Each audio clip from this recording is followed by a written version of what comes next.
Understand why I was still here. I felt like I had lost everything. Wounded Warrior Project came into my life and taught me how to stand back up and get back in the fight. The truth is, I think we all have this strength inside of us, but until you're tested, you just don't know it's there. See how Wounded Warrior Project empowers women veterans like Beth by visiting woundedwarriorproject.org/empowerwomenvets. We are Sports 56, WHBQ Memphis, and W253DF Memphis, Flynn Broadcasting Stations. It's time for Sports Time on Sports 56 and 98.5 FM. The first hour of Sports Time is brought to you by Lexus of Memphis. Here are your hosts, Brett Stats Norsworthy and Bryant Dacus. Welcome in to Sports Time on a Friday, June 2nd, 2023. Bryant Dacus, Brett Norsworthy, Jay Morgan Harder with you. And we got a lot to get to over the next 3 hours before we get to the weekend. But Brett, how you doing on this Friday? I'm doing well. Into the weekend we go, and since I thoroughly botched it last Friday as my big number, I won't do that again today. Last Friday I used my big number as 14. I said 14 weeks to college football. Big swing and miss by me. I had the struggles last week. It was 13. Tomorrow is 12 weeks to college football. We can't be tacking on weeks at this time of year, can we? No, we cannot. Especially when you're kind of in the low double digits. You can't add another week there. But 12 sounds a lot better than 84 days, doesn't it? It sounds a lot better. Yeah, I can count 12. 84 gets a little tricky. I can grasp 12. Tricky to count to 84. Yeah, is it? It's the 60s. The 60s. Oh, man, those are I got to multiply to get to 84. That's right. It's a lot. 12 times 7. Yeah. But the 12 I can get to pretty easily. 1, 2, 3, 4, 5, 6, 7, 8, 9, 10, 11, We 12. can get there it there. is. Cardinals with a couple of days off. Now in Pittsburgh, we're picking the Astros and Pirates all-time Big Four and current Big Four today. And a special, I didn't realize it until I was doing it, completing it last night. First Major League Baseball game I ever saw, August of 1969 at the Houston Astrodome, Pirates and Astros. Really? Yeah. Wow. How about and that? two of my Pirates all-time Big Four were in that game. Wow. I tried to find a way where I could put Andrew McCutchen on both lists, and I could not find a way. I didn't find it hard at all, I'll just tell you. Yeah, no, it's pretty easy for both of them, I'm sure. But, I feel like every Friday we do this, we get to our current four, and I just get yelled at on the other side of the glass. Never yelled? Okay. Never yelled? Sternly. I don't remember a voice rating. I may have heard a more stern voice, but never a voice rating. No, Brett, I don't like gentle, friendly ribbing. That's all it is. Like I look over and he has a scowl on Very his face. gentle. Throwing his hands up, gesticulating wildly. I love the theatrics. What can I say? Mm-hmm. Yeah. So, but I'm excited for our list today. I'll look forward to that. It'll be fun.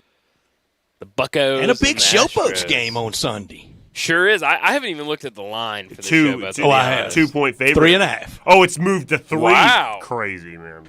3.5. Last week we were talking about Chris Felica, now Fox Sports, long time with College Game Day, the Bear.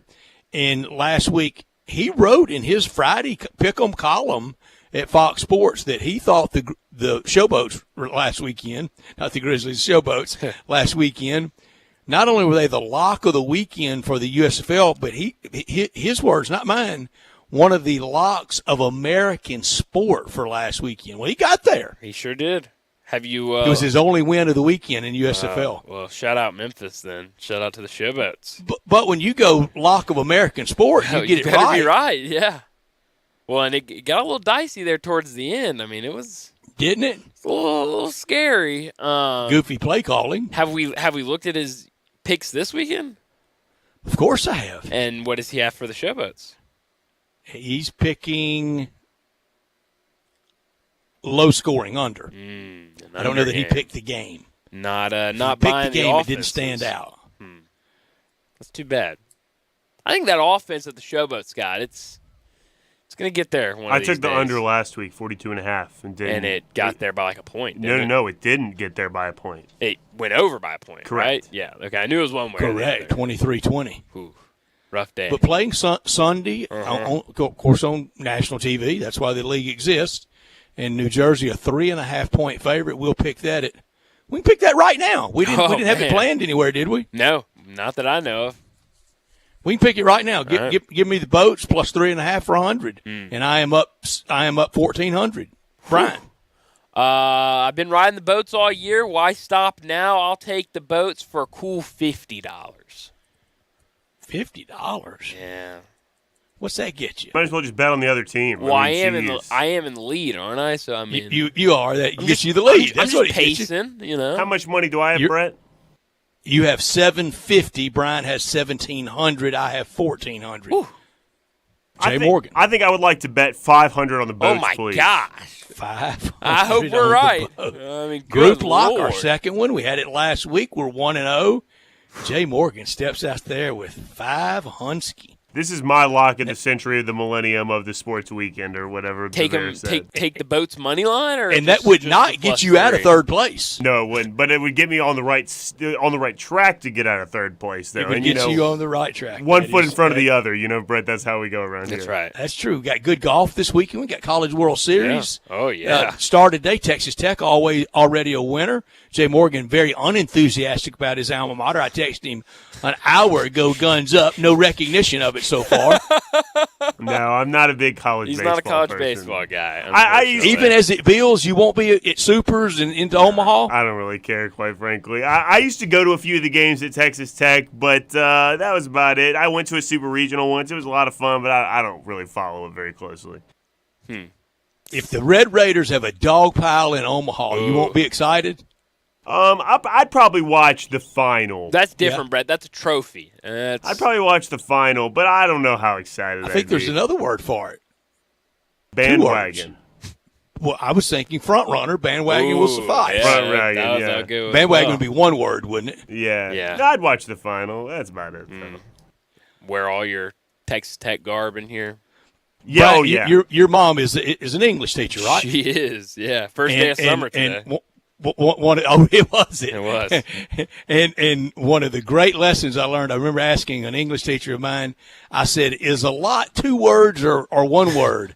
And she said, Brett, please be better than this. Is a little 2 words or 1 word? I never forgot it.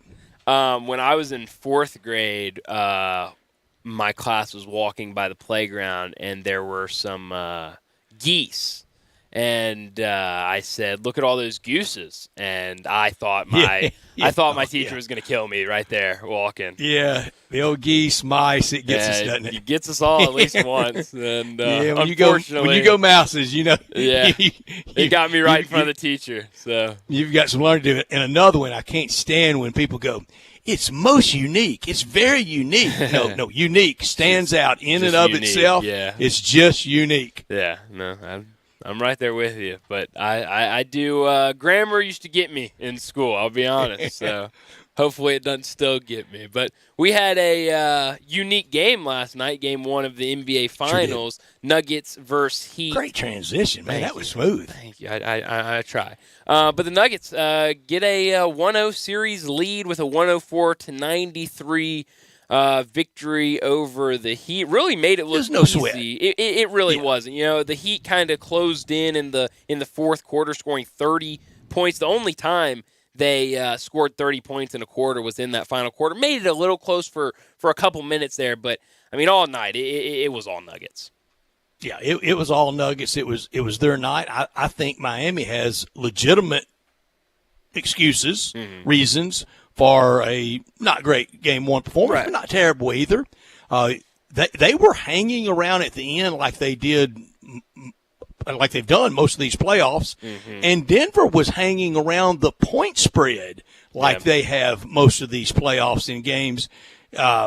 So far with Denver, nothing's been a lot of locks to it. That was a sweat fest down the stretch. If you had Denver last night, a couple of key misses late, or it would have gone under the Vegas number. But they're not worried about that. They're worried about the big number, and that's 1 down, 3 to go for a title. Yeah, I mean, I think everyone thought it would be hard for Miami just finishing a Game 7, going into the altitude, playing in Denver. It's going to be hard for them. But I think there were some good things from the Heat. I mean, they got some open looks that just the shots weren't falling last night. And so I'm still not sold on. I still feel good about my 6-game series. I think Miami's going to win a couple of games. I don't think it's going to be as quick, maybe even as I thought it would be, because I almost went 5 games. I think I'm more leaning to 6 games now more than I was yesterday, just because I don't know how much I expect from the Heat, but I don't expect them to all of their guards to miss as many shots as they did yesterday in that first game. No. And I think the Heat could legitimately get back to the hotel and get back to the meeting rooms and go, okay, we lost game 1, but we didn't play. We didn't play an F game. Yeah, but not even close to even a B+ game. No, not at all, not at all. And it was in hailing distance. Yeah, they really were. And so I think, Jimmy Butler is gonna go off for. He's gonna come out a couple of nights and just completely go off. And so he'll have 35. Oh yeah, absolutely. And I'm still, curious about what a guy like Caleb Martin will do in this series. He's been so good throughout the playoffs, but in the regular season was averaging about 12 and a half points per game. So is he going to be kind of regular season where you're just getting 10 points from him off the bench, or is he going to be a guy that you can really rely on and score the 20 points per game that he was giving you in the playoffs? So there's a lot of questions for sure for this Heat team, but seeing some people after game 1 last night saying it's over. That what you saw from Denver last night, it's completely over. I'm not there. No, I think it's far from over. I don't feel bad about my 4-0. No, I don't feel think a lot better about this 4-0 than I did Orlando in '95, considering they never won a game. That's a good point. And this one actually started 1-0. That's right. Yeah. But I don't know that I feel great about it. I'm not dissuaded by it. I don't think I would change today. I didn't see enough even with Miami's C+ game last night to want to change it. But we know where the series really starts. But it hadn't bothered Denver any in these playoffs. It feels like they're pretty automatic. They're very automatic at home and really good on the road. Yeah, no, absolutely, completely automatic when they're at home. And I think one thing that I think definitely gives Denver the upper hand in this series is how physical they play. You saw Michael Porter early. You saw Aaron Gordon early giving them a lot of buckets inside. And I just don't know how the Heat are going to be able to match up with that throughout this series. And I think that's kind of an area with Jokic at center too. Kind of having those three kind of a couple bigger guard forwards and then a center, I think you can really kind of beat Miami down throughout the series inside, because I don't think Miami has that size to really contend against them. I found myself all night when Denver really, kind of with a working lead all night. Mm-hmm. Okay, fine. That crowd going crazy, and they'd show the celebrities in the stands and everybody enjoying it. Of course, Peyton Manning in his checkerboard, orange and white. Yeah. Always representing for the. Well, and you know why, Jay Morgan? Because he's the captain of the Vol Navy. I thought that was you. Well, but I'll give it to Peyton. He can do it. And Vol for life. Oh, he is a VFL. That's true. Right. We all are, yeah. Don't ever forget it. Uh-huh. But you could tell they were having fun and rolling, and I was fine with it. But if Miami takes a game, fine. Get back to Miami, take a game or two, fine. But it enjoyed it last night and ready for the game on Sunday. A lot of other sports between now and Sunday, and also coming out of Destin and coming out of all the meetings, and it's clockwork. Yeah. And I don't know, and I texted several people today. Do you think this is real, tangible, or is it clickbait?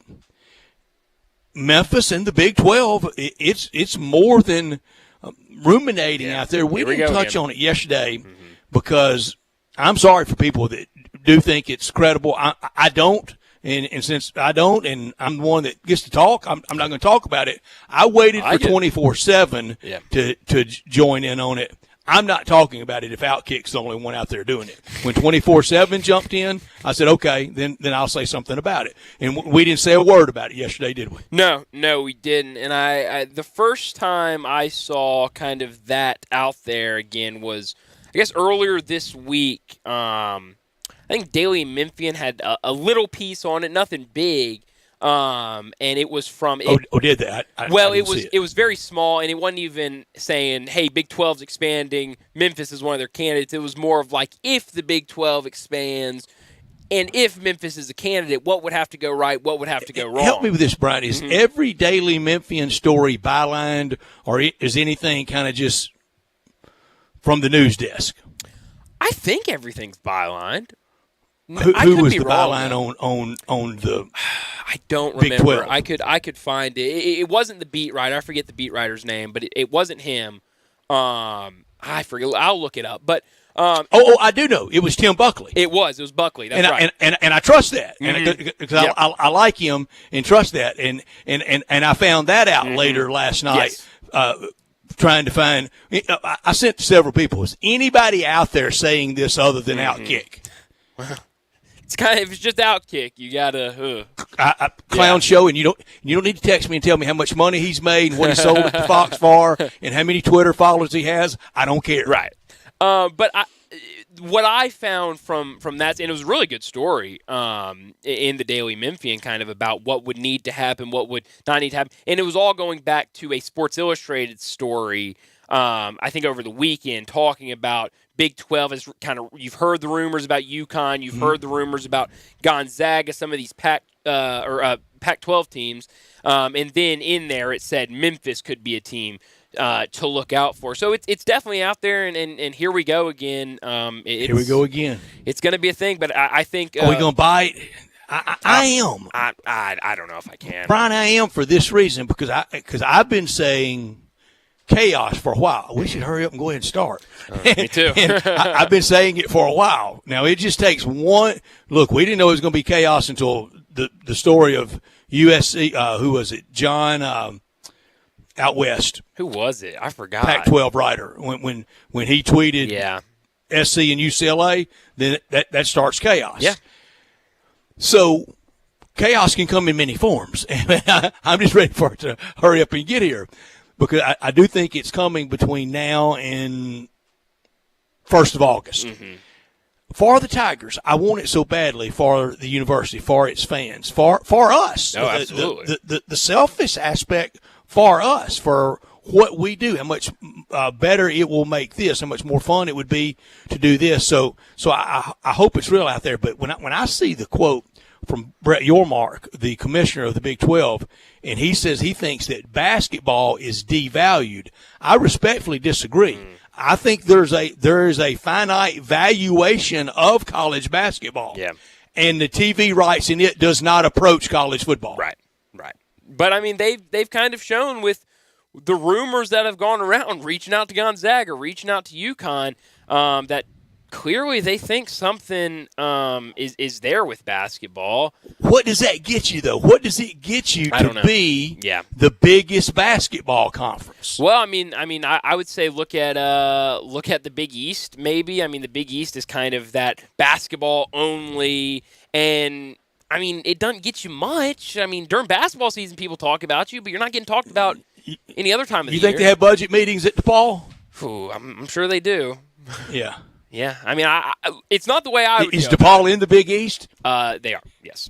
Okay. They are. They are. So it'll be interesting to kind of see. But like you said, we're right there. We're kind of gonna do it again, I guess. So let me set up today's show before we get into top and not top story of the day. 3:30. Alan Bell from CBS Sports and CBS Sportsline will join us to talk some wagering, a big weekend of sports this weekend. So we'll get to all of Alan's best bets here at the bottom of the hour. 3:45, we'll do our Big Four current and all-time for both the Pirates and the Astros. It was fun doing both of those lists this week. 4 o'clock, Brian Geltzeiler from NBA Radio on Sirius XM will join us to talk about Game 1 of the final and some of the other news coming out of the NBA over the past week or so. 4:30, I'm really excited about this. Top 10 Memphis Tiger basketball players.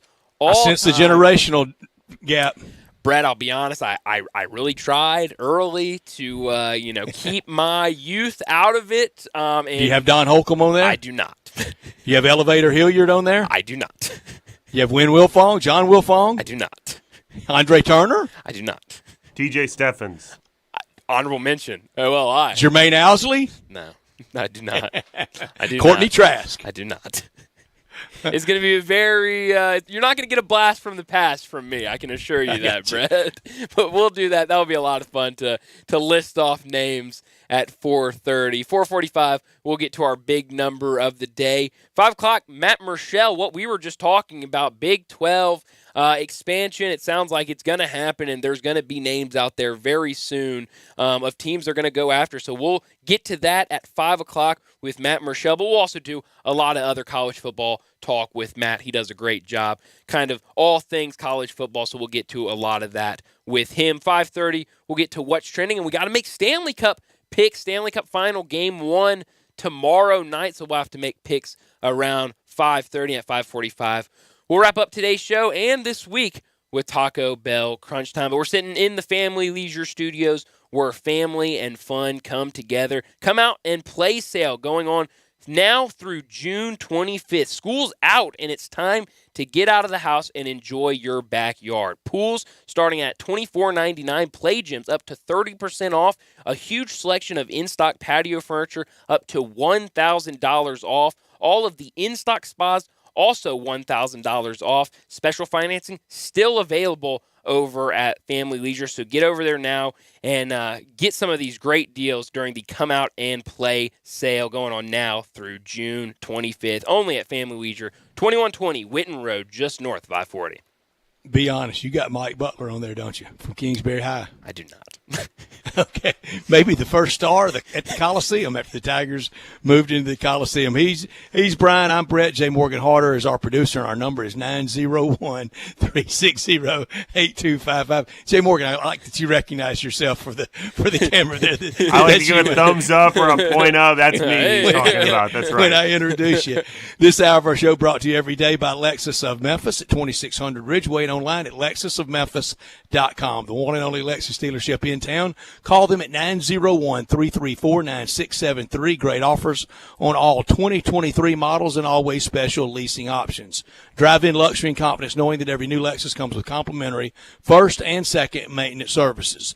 When you purchase a Lexus, you get top-of-the-line engineering and design, and that makes for the luxury driving experience. Online at lexusofmemphis.com. Experience amazing at Lexus of Memphis. Top story of the day. Well, my top story of the day is Game 1 last night between the Miami Heat and the Denver Nuggets. We've already talked a little bit about it, but a 104-93 win for the Nuggets, and it was all Denver. From start till really the fourth quarter when the Heat started to put something together and kind of made it a little scary. Like Brett said, if you were a Denver bettor last night, there were times in the fourth quarter you were getting a little nervous, but ultimately a good win for the Denver Nuggets, a commanding win, I'll say, from start to finish for the Denver Nuggets, and it sets up what happens next for the Heat. How do they respond? We've seen them do some really remarkable things throughout this playoffs, from having to win a win-or-go-home game in the play-ins to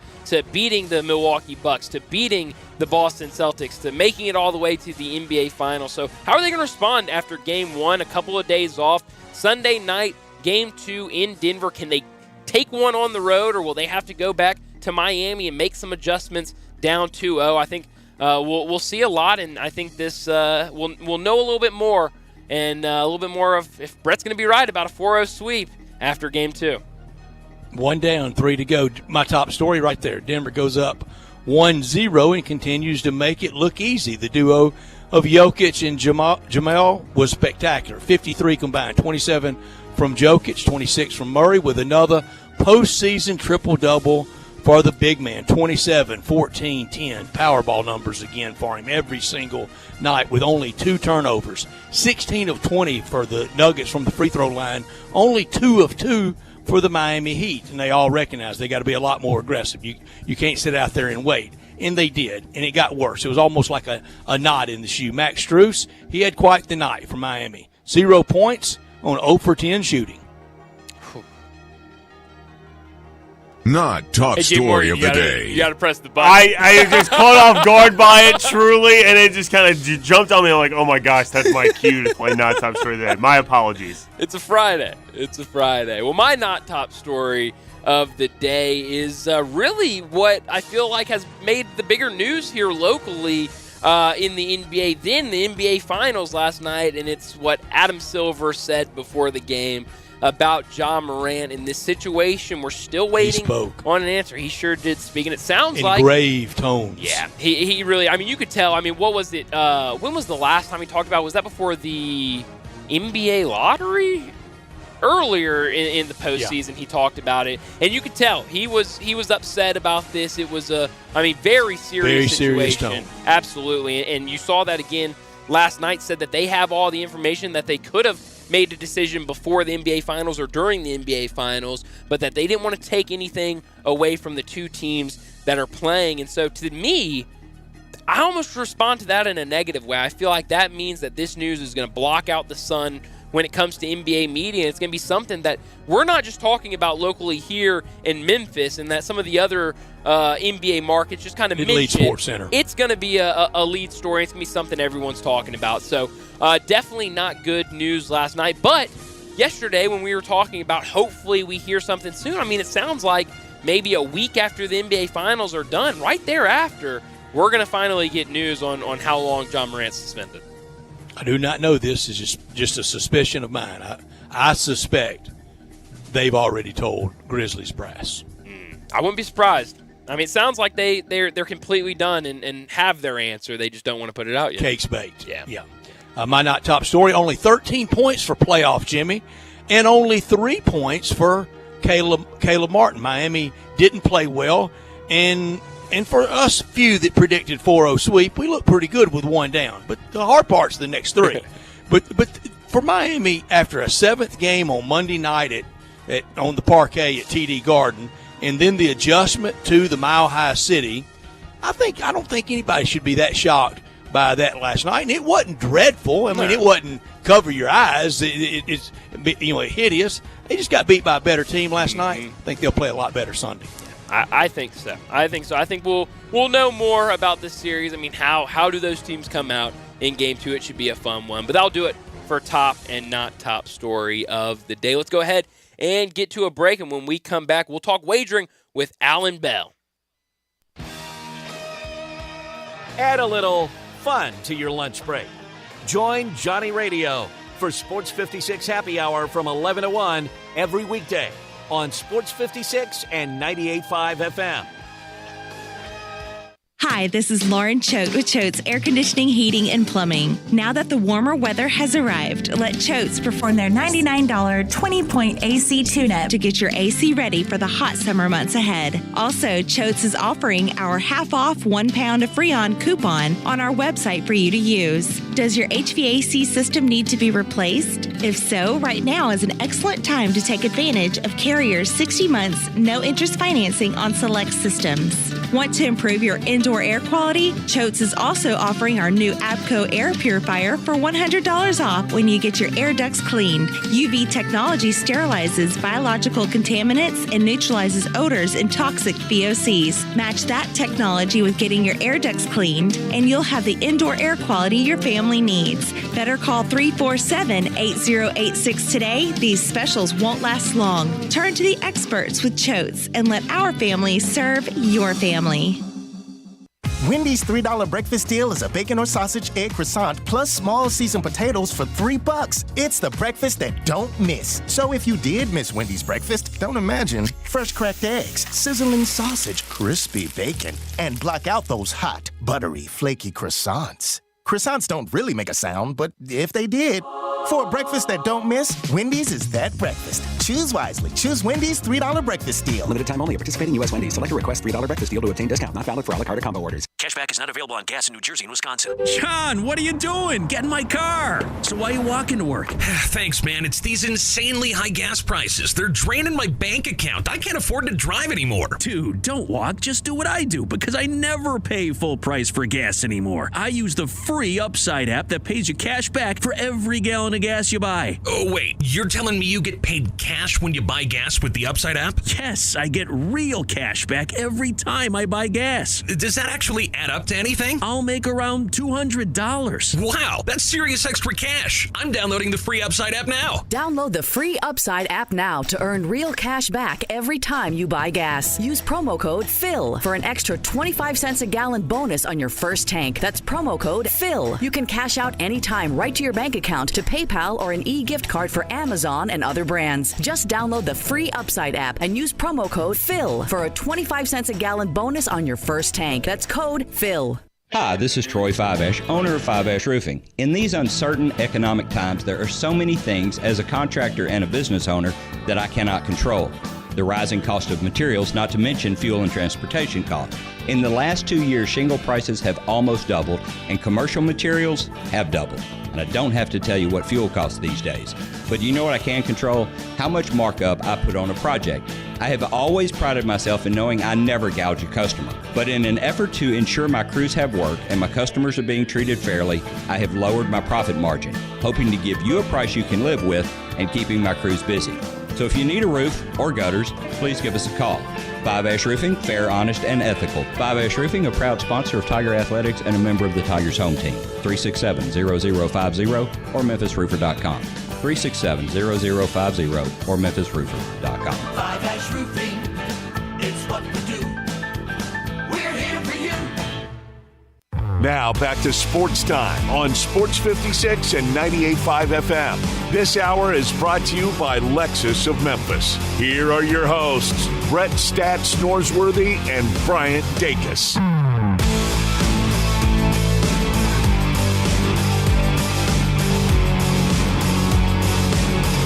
Welcome back into Sports Time. Bryant Dacus, Brett Norsworthy, Jay Morgan Harder with you, and joining us, Alan Bell from CBS Sports and CBS Sportsline to talk some wagering. Alan, I'm glad we got you on because me and Jay Morgan were actually just having a conversation while we were coming back, and I'll ask you because I know how much you love college baseball, specifically SEC baseball. Why in the world would LSU in Game 1 against Tulane, a 19-win Tulane team, start Paul Skeens? I mean, that's cruel to Tulane. It really is. All right, first off, man, I appreciate you guys having me back. Yeah, I mean, Skeens is just the best in the country. And I mean, he just had a between-the-legs double play. Like, this dude can legitimately do it all. It's unreal. Yeah. He really can, and they're blasting. 5-0 LSU, is that right? Yeah, that's right. Yep. Yeah, they're putting it on Tulane. Yeah, I was going to say, I mean, this is a team that, you know, they start the season ranked number 1 in the country. They go through so many injuries this year, but when you've got Paul Skeens on the mound, buddy, it is difficult to do anything, and they're deep, man. They are they're a favorite for a reason. Yeah, no, easily. Well, with this weekend regional starting, I know a handful of games already complete for today, but still a lot of games tonight. Is there anything tonight or this weekend in college baseball that you're keeping your eye on?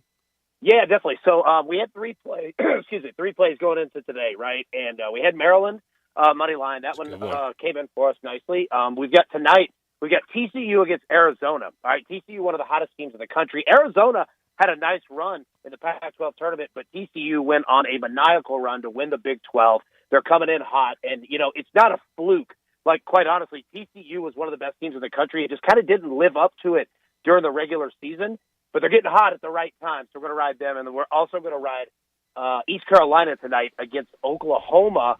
Oklahoma's been a good team. They've been up and down. ECU, kind of the same, but ECU's pitching staff is just phenomenal. They could hold Oklahoma to a very low number tonight. So, yeah, TCU, ECU, let's roll with them tonight. Yeah, and what a sports year for TCU. Never mind the national championship game, but they got there, and they had a Heisman Trophy finalist, and they had a good NCAA tournament basketball team, and now this in baseball. In any futures bet, anything you like to win it all in college baseball, just a few bones down? Yeah, definitely. So, I think that you look at teams that, have good, how do I say it, brackets lined up in terms of regionals to super regionals to Omaha. I think Vanderbilt is a really good play at plus 1,800. This is a team that can pitch. This is a team that can hit. They can do it all, and they've got arguably the best manager in the country in Tim Corbin. So I think it's worth putting a little bit down on them. Other than that, man, it's tough, right? Because you've got teams that really don't have a ton of value. Like LSU, they're tough because they're good, but they still are dealing with some injuries that could be difficult to get there. I leave it at Vanderbilt. That's the one that I'm putting my money on. And Alan, when you say plus 1,800, please explain to our listeners that may not know that. For $100 bet, what would that return you if you bet Vandy to win it all? Yeah, it will return you a nice little $1,800, right? Ooh. That's pretty simple math, isn't it? Yep, absolutely it is, my man. And Alan, Bryant's mother's an English teacher, and we were talking a few weeks ago. We think there should be a math class taught 10th, 11th grade or so based solely off of sports wagering. Look, I agree in terms of this. It'd be so much easier to understand and to teach and learn. And I'd actually be interested in it. Oh, I don't know how you I don't know how you teach trig like that, but we'll come up with a way. Well, that's what I was going to say. You don't have to deal with any triangles or shapes in this one, right? It's just numbers. So, yeah, it would keep me from drooling on my books like I usually do. That's right. Alan, last night we had game one of the NBA Finals. Denver with a 104-93 win over the Heat. What are you kind of keeping an eye on the most in this series when it comes to these two teams? I know I heard a lot of people after that game last night saying Denver just made it look so easy, but I would still be worried about this Miami Heat team.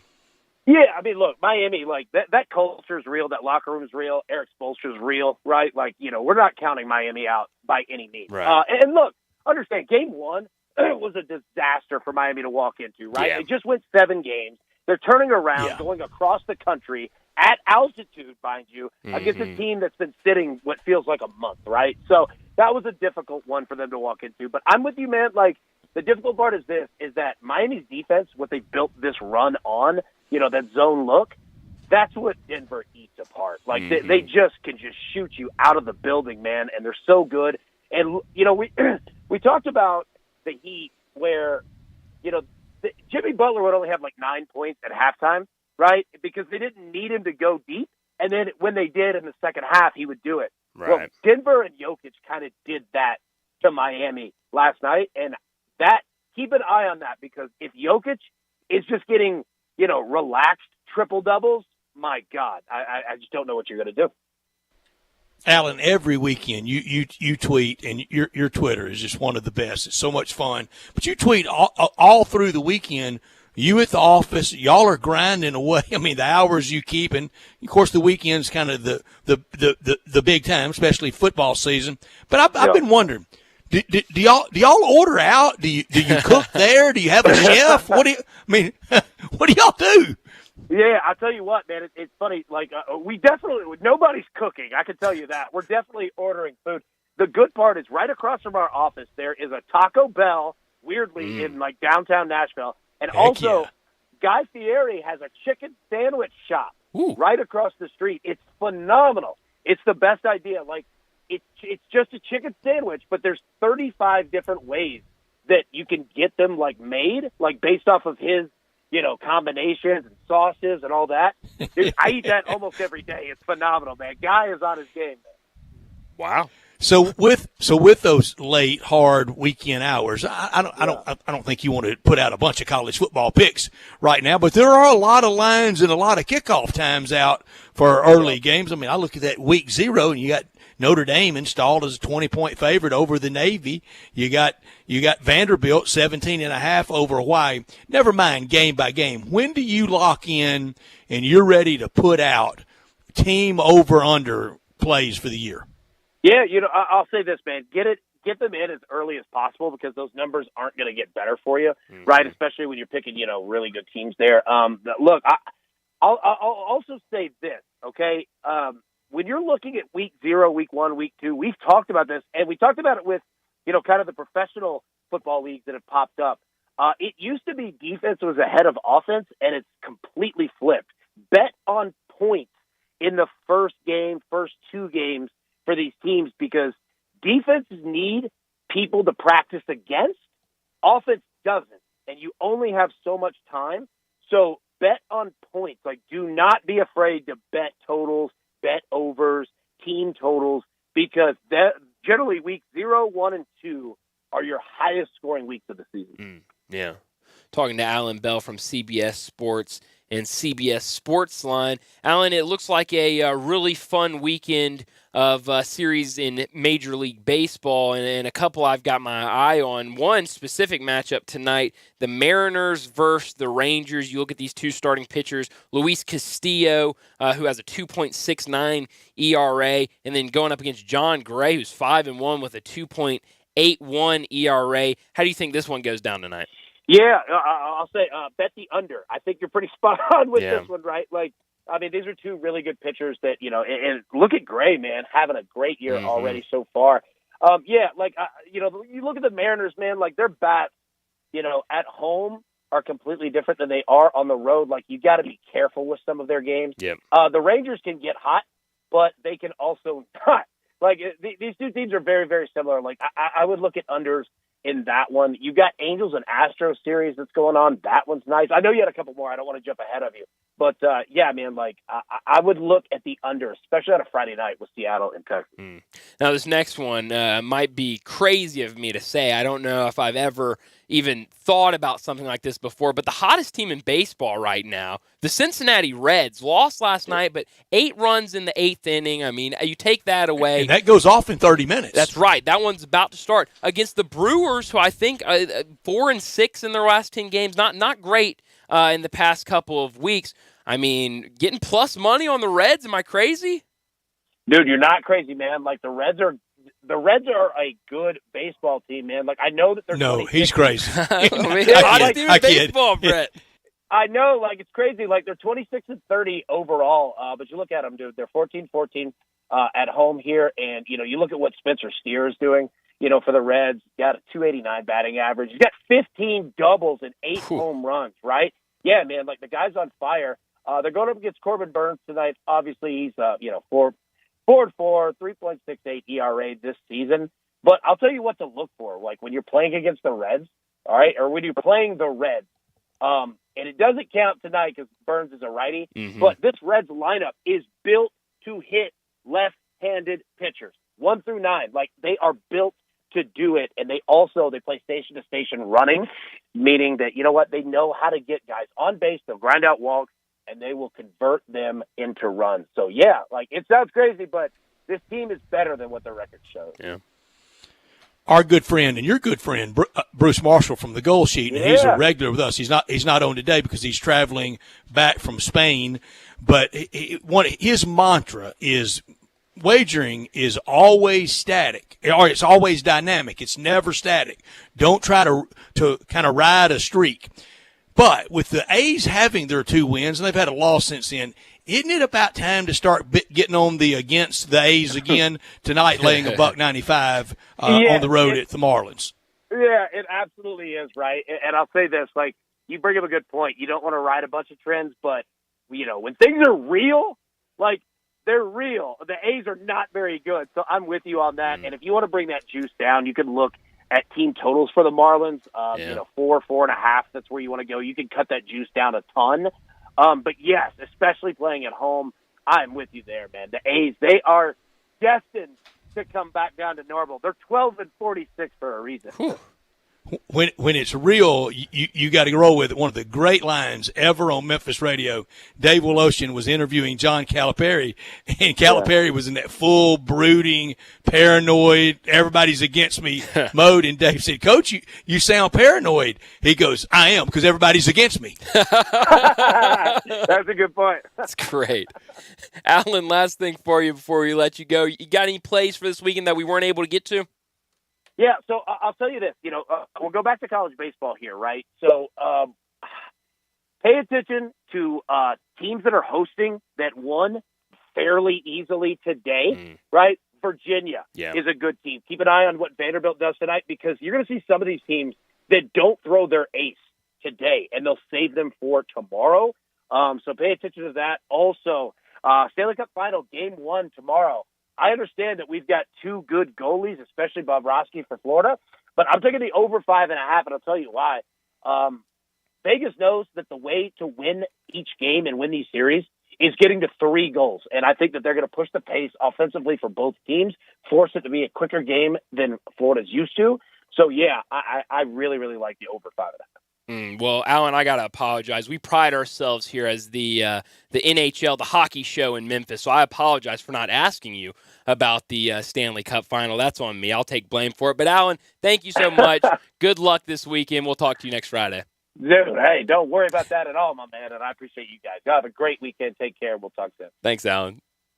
Alan Bell from CBS Sports. You can also get all his picks over at Sportstime. But let's go ahead and get to a break because we got to come back and do our Big Four, both current and all-time for both the Pirates and the Astros. We'll do that next.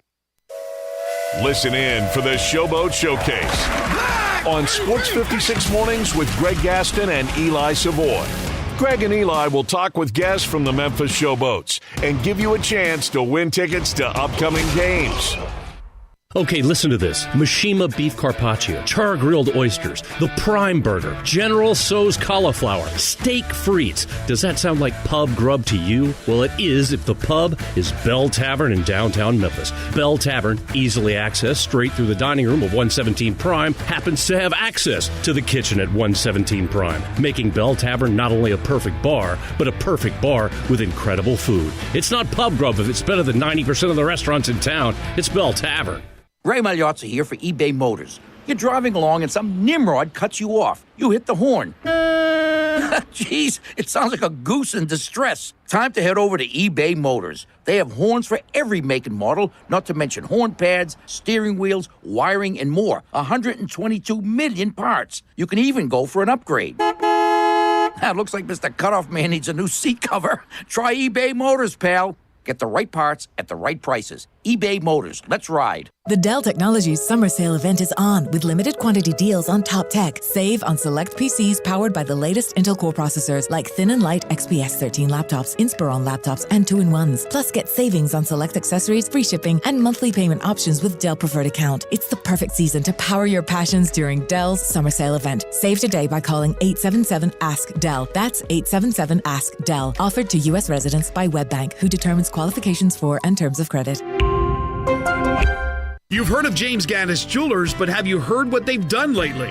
Everything! A tremendous selection of diamonds and jewels, gold, silver, and much more. Lots of watches, tons of custom-made jewelry, fine gemstones, bracelets, necklaces, so many choices. Romantics will love the one-of-a-kind estate and vintage jewelry. James Gaddis has experts to help you with wedding and engagement rings, plus 2 repair experts for fine watches and jewelry. Layaway and financing available. James Gaddis Jewelers at 4900 Poplar.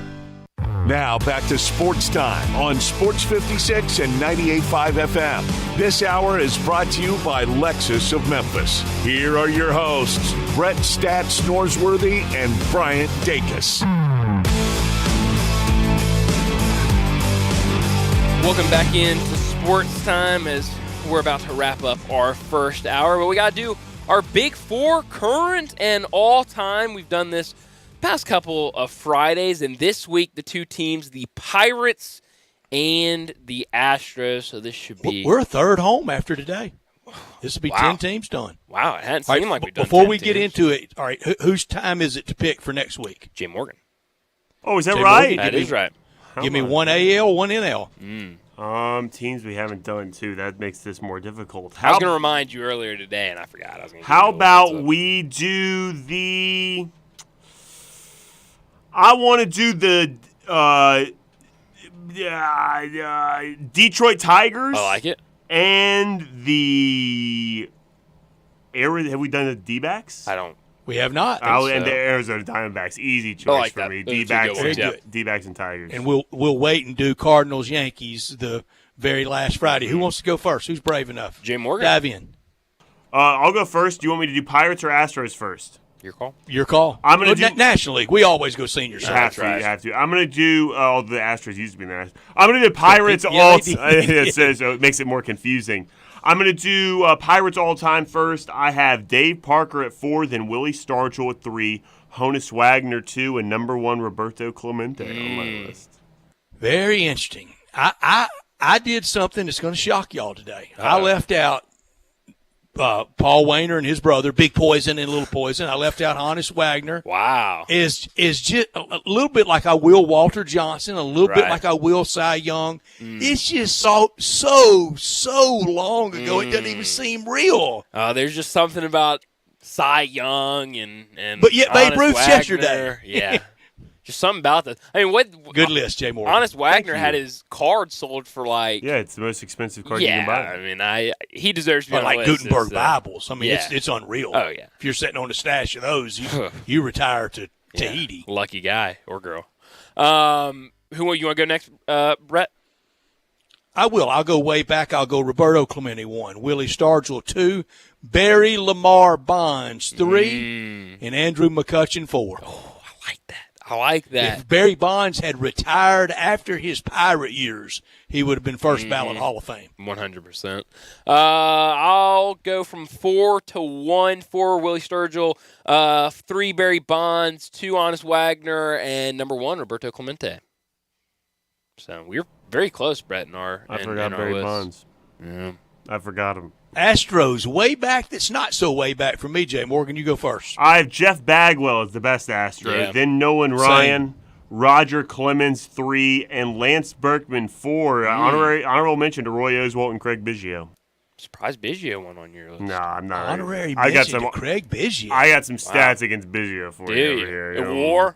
No, his WAR's really good. Usually you just go to WAR automatically. His WAR's really good. Well, that's good to hear. Astros for me, for way back, that's not so way back. Bagwell 1, Biggio 2, Nolan Ryan 3, Lance Berkman 4. So 3 of the 4 killer bees. I like that. All-time Astros for me, I'll start 1. Bagwell, Biggio, Berkman 3, and then Roy Oswalt, number 4. Above Nolan Ryan. I didn't even think about the greatest pitcher in the history of baseball. I didn't even think of Nolan Ryan. I left off Roger Clemens. I left off Larry Durker, Joe Morgan, J.R. Richard, I hate myself Jose Cruz, Cesar Cedeno. Wow.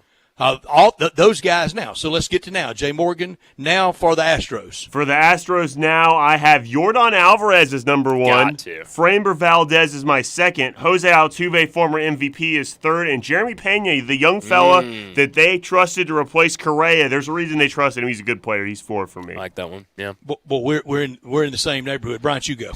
My current Alvarez number 1 got to be. I have Jeremy Pena number 2, Christian Javier 3, and then Framber Valdez number 4. I just couldn't put that dirty rotten cheater on my top. Is that right? Oh, okay. I had no problem with it, and I've got him first. I got Jose Altuve 1. Anybody my size that can rake like that. Number 2, Alvarez, Yordan Alvarez 3, Framber Valdez 4, and his college team's playing right now, Alex Bregman. Good one. Good one. It's a good one. I debated doing Kyle Tucker, too, who he played in the That's a SEC as well, didn't he? Or am I mistaken on that? I think he did. And we've got real prospects with the Astros to ultimately be in the Big Four all time. Altuve, Alvarez, and Valdez could get there. Wow. We didn't do the Pirates current. We got to do Pirates current. So I'll fire away. Jack Sawinski, who I'm voting for in the All-Star game, is my number 1. Brian Reynolds is number 2. Cabrian Hayes is 3, and O'Neal Cruz. If he could just stay healthy and on the field, but I really like this kid a lot, O'Neal Cruz. Love him. He does have to stay healthy. Yep. And he's so big, and big middle infielders have too often things go wrong. I have Sawinski 1, Brian Riddles 2, Mitch Keller 3, and I did it. Andrew McCutchen on way back and now. How about Andrew that? McCutchen 4. He is hitting well, too. His OPS is really good. He's helping. It's not just a victory lap. Yeah. I have Brian Reynolds number 1, Jack Sawinski 2, Cabrian Hayes 3, Andrew McCutchen 4, Mitch Keller OLI. Oh, yeah? Really and good, this is a big weekend for Cardinals and Pirates with the Cardinals there in Pittsburgh. Pittsburgh with a good start. See if they can, but it's been lagging a little bit lately. If they can reignite it a little bit against the team they just haven't been able to get through in the Central. Haven't been able to get through many teams, but sure haven't been able to against St. Louis. And I keep saying, the Cardinals have a 13 out of 17 in them. Mm-hmm. Well, I've been saying it for a while now. You have. It's time to start doing it. Yeah, but hey, I mean, this could be the week. I remember earlier in the season when the Cardinals faced off against the Pirates, and it wasn't too pretty. So hopefully we don't get a repeat of that. But hopefully, what was it? Lars Nootbaar on the IL earlier but today. They're calling up your boy. That's what you wanted. Jordan Walker to be called up. I don't root for injuries. Well, no, but you wanted Jordan Walker to be called up. I never wanted him sent down. That's a good point. We had to fix the swing, lost confidence. You gotta put the ball in there. That's right. No, he didn't. But I can understand lost confidence when they sent him down. That's what I'm saying. He got sent down. He lost his confidence. Okay, tell me why I was resistant to Hannes Wagner and Big Poison and Little Poison, and I've already got my number 1 Detroit Tiger down for next week, Ty Cobb. Oh, that makes no sense. He's a legend. I mean, Miggy transcends time. Miguel Cabrera but has like to be Hannes Wagner and the Wainers aren't. Yeah. Look, I'm gonna be honest. Very inconsistent for me. Well, Hannes Wagner transcends time because his card is worth so much money. I suppose. I'm just gonna say it right now. I mean, we said Cy Young earlier. If you have an award named after you, you're going on my all-time list. Yeah. Is that right? Kind of a good rule. Yeah. So. Nolan Ryan has to have something named after him. Got to. But you left him whatever, off. Jay. You're making these lists. You only have 4. You don't really do as great of I've a got deep Nolan dive Ryan on you 2 should. lists so far. I don't think I've be on had every him on list. 1. All the lists. He'll definitely be on the Rangers I had him on list, Rangers and Astros. Wait, have we already done Rangers? I don't like being We on. did. Yeah, we did. I don't like being on this side where I'm ridiculing you for not putting Nolan Ryan on there, even though he is one of the greatest, No, the he is. greatest I pitcher of all agree. time. Because I like railing against Nolan Ryan because he was able to play for so long. I call him a compiler. All of his stats, are compiled over a long period of time. Brett, But you got to be there to compile. Brett, you and I, if we went out there and played 25 years in Major League Baseball, we'd strike a few guys out too. I wouldn't strike. I don't think I would strike. Off. I wouldn't strike out anybody either. Maybe one person. I don't know. I never towed the rubber at any level. No coach ever thought, Brett, get out there and see what you can do on the mound. Nobody ever thought that. You think you could draw a walk? You go out there right now? Nah. You can draw a walk? Heck, no. I would. Everything. I would die of fear the first time they buzzed my dome. Our only chance is if the pitcher respected us like a Major League Baseball hitter, and I don't think they would do that to us. So. No. I'll just tell you, I was always scared of the ball. Played minor league, little league, pony league. I was scared to death of the ball. I see this kid from Tennessee for the Angels, and if 103 was coming at me, I'd be a little bit scared. I'll tell you that. I'm really scared of that ball. I used to get hit all the time when I played baseball. Oh wow, I you're did a magnet. too, man. That ball hurts too. They put me in when leadoff. you wear those so seams on an arm or a leg for 3 or 4 weeks, go to the swimming pool and you can count the seams on your thigh. It's not fun. Not fun at all. But let's go ahead and wrap up this hour and get to a break. When we come back, we'll talk some more NBA with Brian Geltzeiler from NBA Radio on Sirius XM. That's next. Is your roof leaking? Do you have water damage on your ceiling of your home or business? Do you need assistance gathering much-needed data and images from your storm-damaged roof for an insurance claim? Call Metro Builders, roof and restoration specialists, and schedule your free inspection. At Metro Builders, our team of Hague-certified technicians and fully trained estimators are ready to come out and evaluate any concerns you may have. Metro Builders Roof and Restoration. We accept all insurance carrier scopes. Call Metro Builders now. Each and every day, we provide clients many different types of data and estimates for their insurance carrier. These include estimate and photo reports of all damage, from the roof to water damage on rafters and ceilings and even studs and plates inside walls. Check out the local BBB for our 27-year history in construction in Memphis, or check us out online today at metrobuildersmemphis.com. That's metrobuildersmemphis.com for your local residential and commercial roofing and restoration experts. Call me. 901-375-1717. That's 901-375-1717. Saturday, June 10th, the Breakers take on your Showboats for a Boats Blue Out. We can't wait to have you for the USFL. Bring the whole family to Simmons Bank Liberty Stadium. Make sure to wear Showboats Blue and get a free rally towel while supplies last. Into the end zone, wide open, touchdown! Fantastic seats get you right next to the action for just $10. And the Showboats chug right back into this game. Buy your tickets today at theusfl.com. I'm Gary York. I'm the service director at Lexus of Memphis. Our service department wants to be more than just a place where you get your oil changed. We do glass repair, windshield replacement, recalibration of your camera and sonar systems, even wheel repair, tire replacement, all the things you would expect from a luxury automotive dealer. Please check out our website. You can schedule your appointment, check out our specials, hours of operation, or if you'd like to do it in person, please reach out to one of our associates at 901-271-5199. A new era in public safety begins with you. Be the change you want to see. Join us for the Memphis Police Department Hiring Expo Saturday, June 10th, 2023 from 11 a.m. to 3 p.m. at 170 North Main Street downtown. We'll be taking applications, performing basic testing, and interviewing candidates on site. Free parking will be located at Poplar Avenue and Front Street. Benefits include a $15,000 sign-on bonus, up to $10,000 relocation assistance. For more information or details, visit joinmpd.com. Homer Skelton Hyundai Genesis in Olive Branch has an offer you can't refuse. They will pay you to do business with them if you want luxury. And I'm talking the Genesis G70 car. If you would love to have that kind of new technology, they will give you a $1,000 rebate when you finance with Genesis Motor Finance. In other words, they'll pay you $1,000 to do business with them, and you get brand new luxury. You can't beat it. That's Homer Skelton Hyundai Genesis, right at the corner of Craft Road and Highway 78 in Olive Branch. Homer Skelton Hyundai Genesis in Olive Branch, where customer retention is amazing. There's a reason. They take care of you with a team that's been together for a long time. Whether it's finance or whether it's service, you can't beat them. Homer Skelton Hyundai Genesis.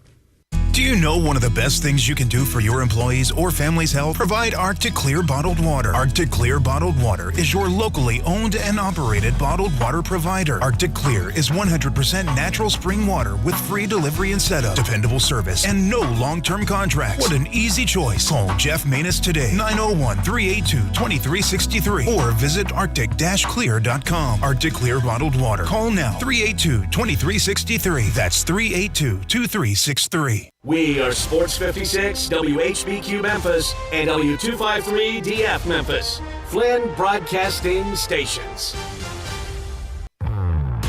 Now back to Sports Time on Sports 56 and 98.5 FM. Here once again are Brett Norsworthy and Bryant Dacus. Welcome back in to Sports Time. Bryant Dacus, Brett Norsworthy, Jay Morgan Harder with you, and joining us now from NBA Radio on Sirius XM, Brian Geltzeiler joining us to talk about the NBA. Brian, thank you so much for joining us. We just got done watching Game 1 of the NBA Finals last night, and the Nuggets pull out a 104-93 win over the Heat. What were some of your initial thoughts after watching that game last night? Well, I mean, I think that obviously, you know, Jokic dominated the game in a unique way. I mean, he was the best player on the floor by an enormous margin, and he only had taken 5 shots through the first 3 quarters, and they were up over 20 points. Yeah. So what he's able to do, the impact he's able to have, really, and to be fair, on both ends of the floor, he did a tremendous job defensively, and I saw a number today that, you know, per second spectrum, he was only challenged in the restricted area twice the entire game. And listen, it bears out that way. Miami only had 2 free throw attempts the entire game, both by Haywood Highsmith. Jimmy Butler did not attempt a free throw in the game. They wouldn't take the ball to the basket. And guys, I'll say this. It's not like I watched the game and felt like there were all these fouls committed by Denver that weren't called. Miami was not challenging them at all in the paint. And that was something that's not been like the Heat at all in these playoffs. And it's one of those things that you believe will drastically change. So I think when you look at the Game 1 and the series as an overview, what you can say here is that, you know, Miami still had this thing down to 8 at one point. And Denver, listen, did a lot of great things out there. A lot, and not that Denver played their best game either, but a lot went wrong for Miami, and they still hung around. Keep this in mind, guys. Duncan Robinson, Max Strus, and Caleb Martin combined to go 2 of 16 from 3. Martin and Strus together shot 1 of 17 from the field.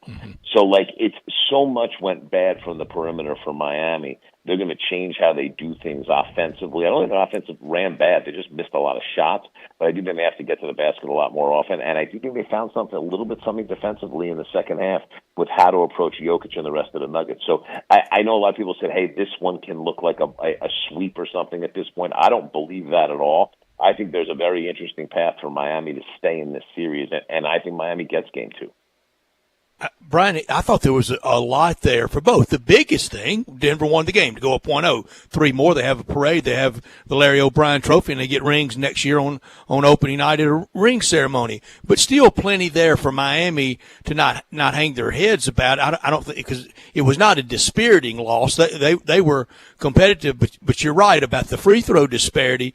And, Brian, it drives me crazy, college or pro, of somebody, call it both ways, like there's a rule that everybody's supposed to shoot the same number of free throws. Who you didn't hear complaining last night? Miami. They knew they weren't aggressive enough. They knew the 2 for 2 was not, kind of the fix is in, not even close. And I can't stand fans that think both sides are supposed to shoot the exact same number. Well, that would be inherently unfair if someone's fouling more.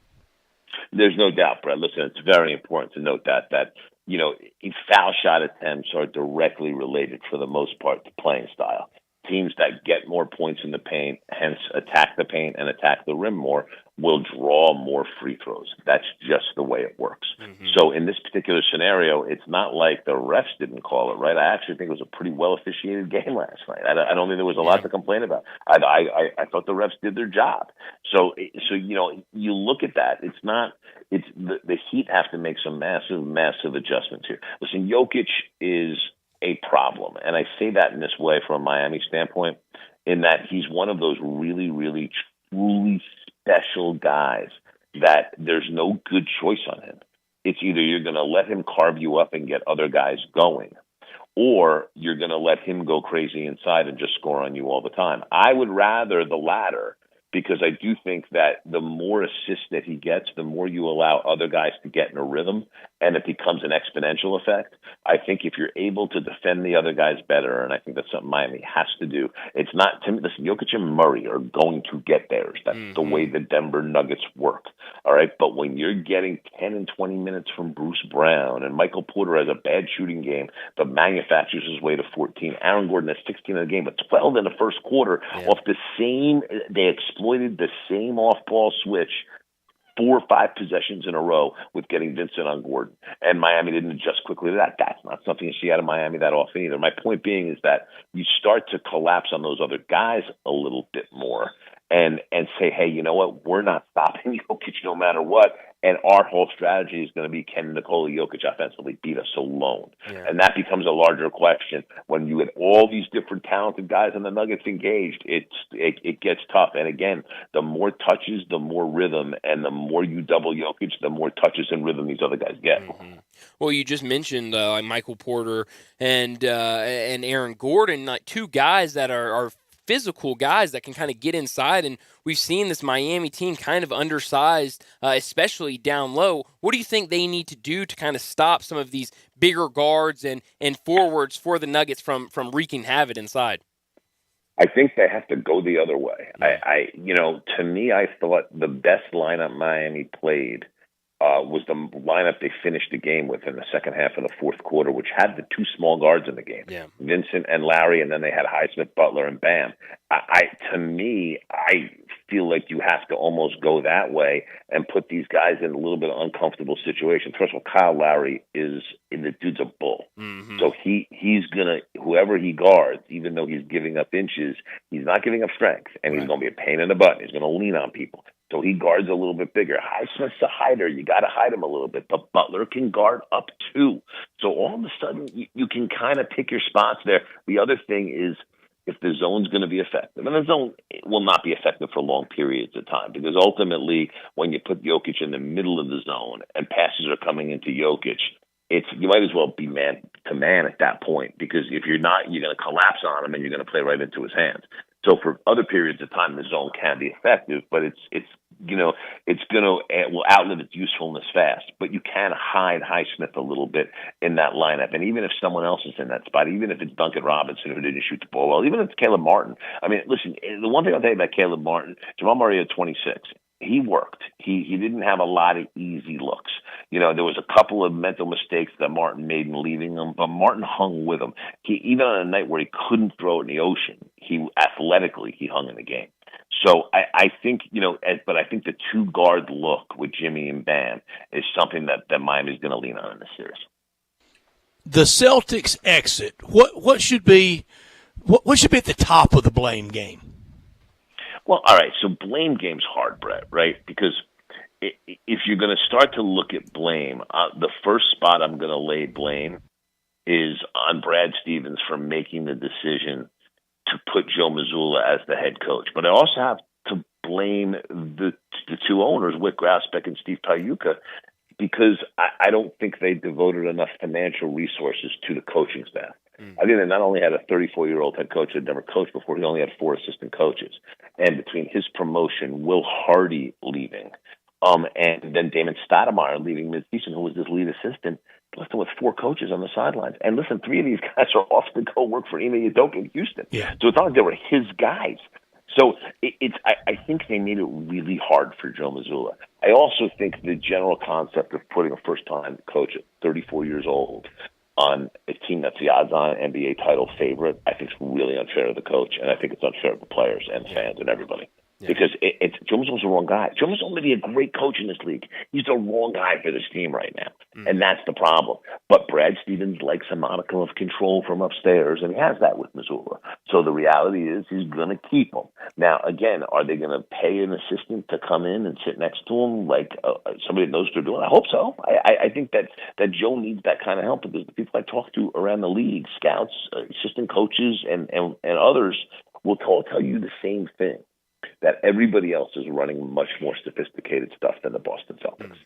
And that becomes a very, very big problem when you're against Eric Spoelstra. Okay? Even when you're against Doc Rivers, that becomes a massive, massive problem. But I think they're going to do the opposite of what they should do. I think they're going to keep Mazzulla, and I think they're going to trade Jaylen Brown. And it's all in the name of not spending too much money. I would pay Jaylen Brown. I know he played terribly in this series, but him and Tatum have a nice thing, and they're a terrific combo. And with the right coach to pull them together and help Brown with some of the things he needs to improve on in his game, I think that you keep Tatum and Brown together, you pay them both, you will do the best you can to work around the margins around the two of them, and you get a really good head coach in there. They're going to do the opposite. I think they're going to end up moving on from Brown. I think they're going to, pause a little bit when it comes to paying Brown all that money. I think Brown's a sensitive, very bright guy, and he's going to take it personally, and I'm not sure I would. I think I would take it personally also if I were him. Yeah. And he's going to ask his way out, and I think it's going to get a little messy there. That's what I think is going to happen there. But I don't think it has to happen. I just think you have to understand something. If you were going to field a title contender in Boston in this day and age in the NBA, you have to have an understanding that you may have to go deep. You may have to go deep into your pockets to do it. And if it's not something you want to do, well, that's okay. But then might not necessarily be an era of Boston Celtic basketball that's able to live up to the tradition that Celtic basketball has been in the past. Well, you just answered my next question with that Jaylen Brown piece. You don't think they should, but you think they will trade him this offseason. So what does this Boston Celtics team look like coming into next season? What do you think the return could be for a guy like Jaylen Brown? Well, it depends what direction they want to go.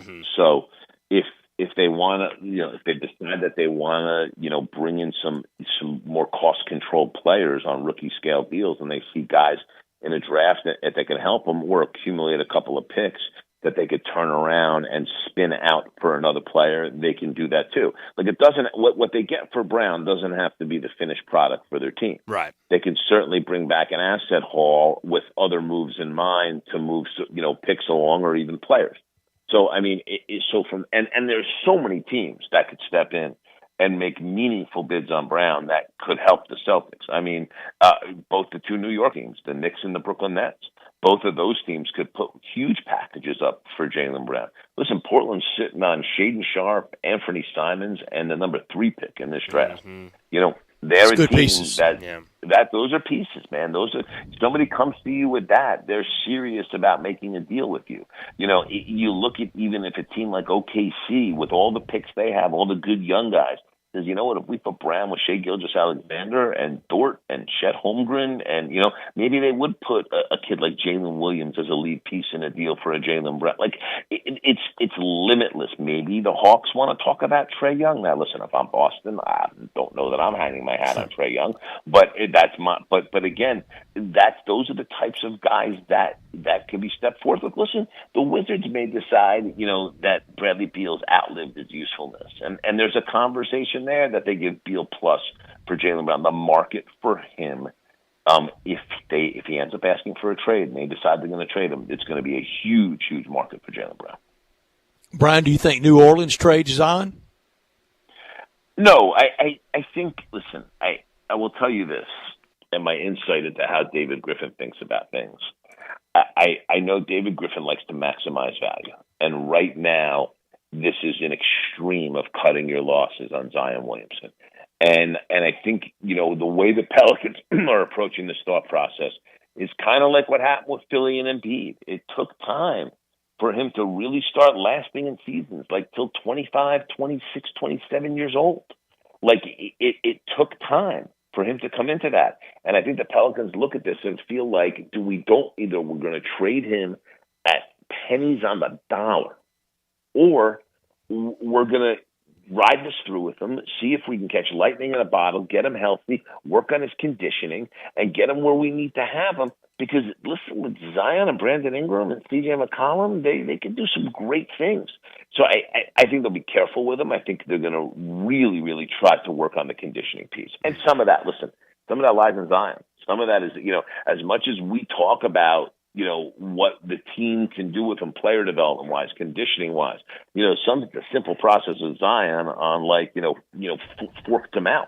Like, you just got to watch what you're putting in your mouth. And he's got to do it. He's got to do it. No one's there feeding you every day, all day. Like, he's got to do it. So I think but if I'm the Pelicans and I'm Griff, and I think Griff thinks this way, I'm not quitting on him now. We've been in it with him this long, and I think we have to see this thing through and see what happens. And if it blows up, it blows up. But I don't know that it takes. The problem is, you take cents on the dollar and he goes somewhere else and he blows up, you'll never work in this town again. Yeah, Brian, I'm with you on trying it at least one more time with him. I'm with you on the conditioning thing, but here's the only thing on the you got to do it. What do you think from 17 on, conditioning-wise, weight-wise, that Zion's getting ready to try that hadn't been tried? It's not. I think it's just simple discipline. First of all, the body style is a tough body style. The dude is just prone to putting on weight. He's got a wide frame. He's got big shoulders. It's like Oliver Miller. A lot of weight. Right. It's a little different than that. It's more like Charles Barkley. It's more like that, except Zion will carry weight higher. Zion's got that barrel chest, you know. So, like, I think that so it's tough for him to keep off weight, but he's also got to want to really have a regimented program. Listen, Joel Embiid had struggled with diet for quite a long time, and what's happened the last 2 years where he's gotten really serious about it. Look at his performance level. Now, listen, injuries come with him. It happens. Again, he got hurt again in the playoffs, but he will always come out and play hurt when he can. Mm-hmm. And I don't know that Zion's head's there yet either. Like, I guess here's my point, Brett, whether it's off the court or on the court, there's still a lot of maturing that needs to happen with Zion Williamson in between the years. And not that he's a good kid, don't get me wrong. But I just think in terms of conditioning and diet and even the mentality sometimes is I'm just going to roll my sleeves and play with my team. You've been given 20 minutes a night. I mean, he could have come back this year and played the play-in, and he just chose to say, hey, you know what, I'm going to shut this down. I don't want to take any more risks with my health. Now, listen, it's his body. It's his right. But I also don't know what a good look that is for the guys around him, and he's got to start to become conscious of that a little bit too. Yeah. Talking to Brian Geltzeiler from NBA Radio. Brian, here locally, a lot of the talk is about Ja Morant. What will happen? What kind of suspension does he get? Last night we heard from the commissioner, Adam Silver, kind of talk about it, and I think me and Brett talked about it earlier. I think we're both on the same page of what we heard last night from Adam Silver doesn't make us feel very good when he talks about more additional information has been learned since the start of their investigation and kind of talking about how they could have put out the suspension time before or during the NBA Finals, but they want to wait. They don't want to take anything away from these two teams that are playing. What do you make of this situation, and what do you think we're looking like here in 3 weeks when we get the official word on suspension? I'd be surprised if it's less than 40 games. Wow. I would be. I think that one of the reasons Adam Silver doesn't want to put it out now is because I think he believes it's going to be a story. Yep. And if it's going to be a story, it's likely to be a story because it's quite the long suspension. And listen, I in a lot of ways I feel for Ja because he's caught between two worlds, and it's tough at 23 to be stuck between two worlds in the way that he's stuck. But I also think that it's very hard. It's very hard, but I also think that at a young age, it's a major inflection point, both professionally and personally, for the young man. I believe that, and I think he's got to. And I do think Adam Silver sees it that way too.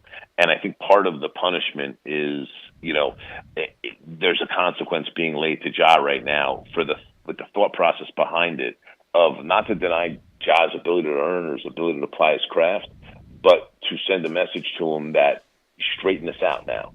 Fall on the side of that's going to allow you to have the most productive career that you possibly can, and because his potential is limitless. This kid. Now you can interpret this as me saying, well, because his potential is so good, I'm saying that you should suspend him more than you should suspend somebody else. I don't. That's not what I'm saying. But he is one of the more recognizable faces in the league right now, and he has a chance to be that guy for a really long time. Like there's so much.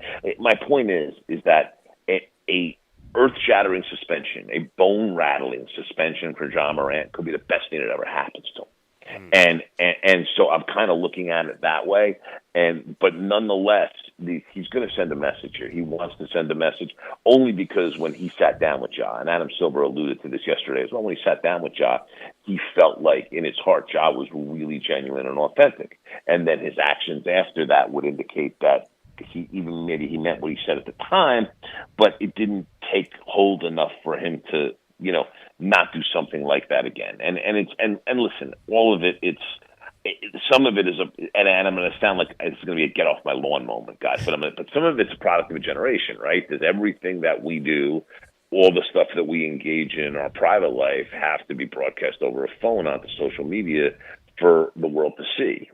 I'm of the ilk that it does not. I don't really, I don't walk around filming a lot of what I do. It's, you know what I mean? Like, and it's so I think some of this stuff is him just that, because part of this is that being normalized, right? Like just, the Instagram lives and the here's what I'm doing right now. And I think that look at me getting away from the look. Some of it is look at me, but I almost think that's not fair to Ja, Brett, because I got kids in my house doing it. You know what I mean? Right. Like everybody, that's right. This is, and that's why I'm making it a generational thing, because it's a generation of people of young people in this world who put it all out there. And I think in this particular way, there's a couple different lessons for Ja Morant here, which is as an NBA player, you are expected to, have a particular code of conduct that's associated with your public image. And then the other part of it is that, violating that code of conduct in a blatant way and throwing that out there for the world to see is a second part of the problem. So I kind of think that what's trying to be attempted here is to, and the other thing is to send a message to other players as well. This is not going to be something that the league is going to stand for. Right. And I think that's part of this also, and it's unfortunate for Ja a little bit, is him having an example made of him. But I do think it's going to be 40 games. Listen, I heard Brian Scalabrine on our network today on NBA Radio say he thinks it's going to be 50. Yeah, you're hearing numbers like that for him. Listen, here's how I'll leave it for Grizzlies fans. Thank God for Tyus Jones, right?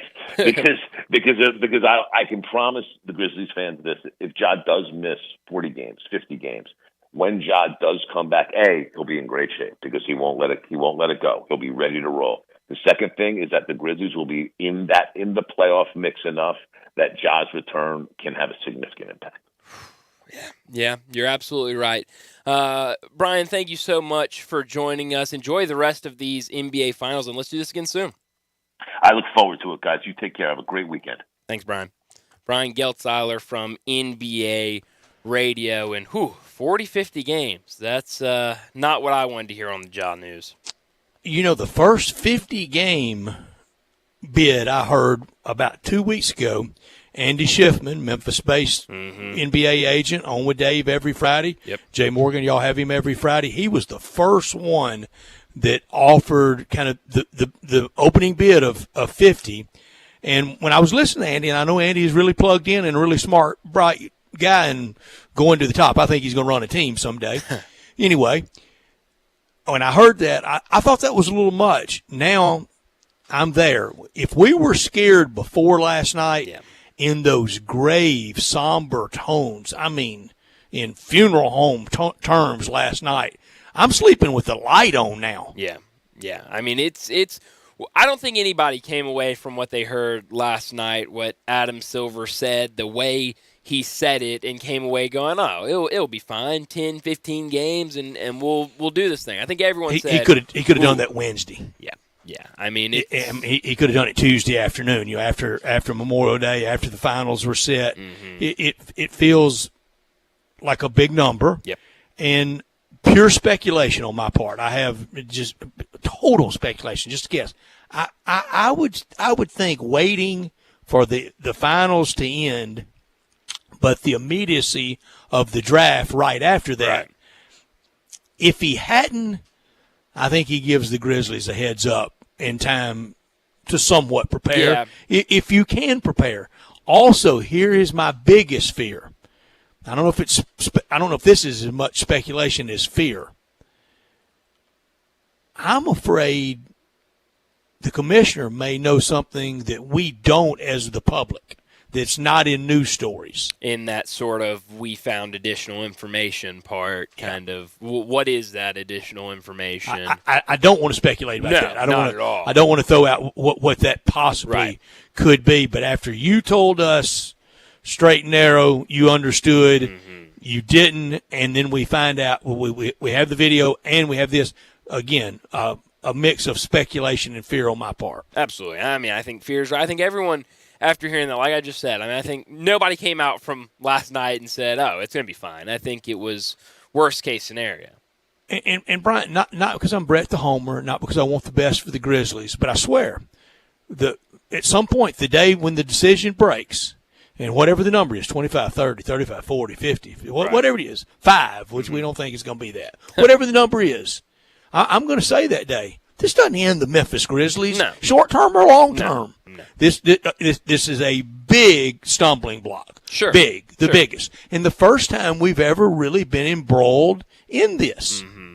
Yeah, well, as a franchise. Yeah, and I think one thing that should give, I don't know if I want to say confidence, but a little thing that should make you feel, I mean, you've seen this team play and be very successful without Ja. Fine. Not saying that you don't want Ja out there, because you preferable do. To have him. But this team, I mean, Tyus Jones, Brian Geltzeiler just said, I mean, you thank everyone you can to have Tyus Jones on this team because of how good he's been. This is not a reason not to, and ticket sales are great for next year. Yeah. I mean, great.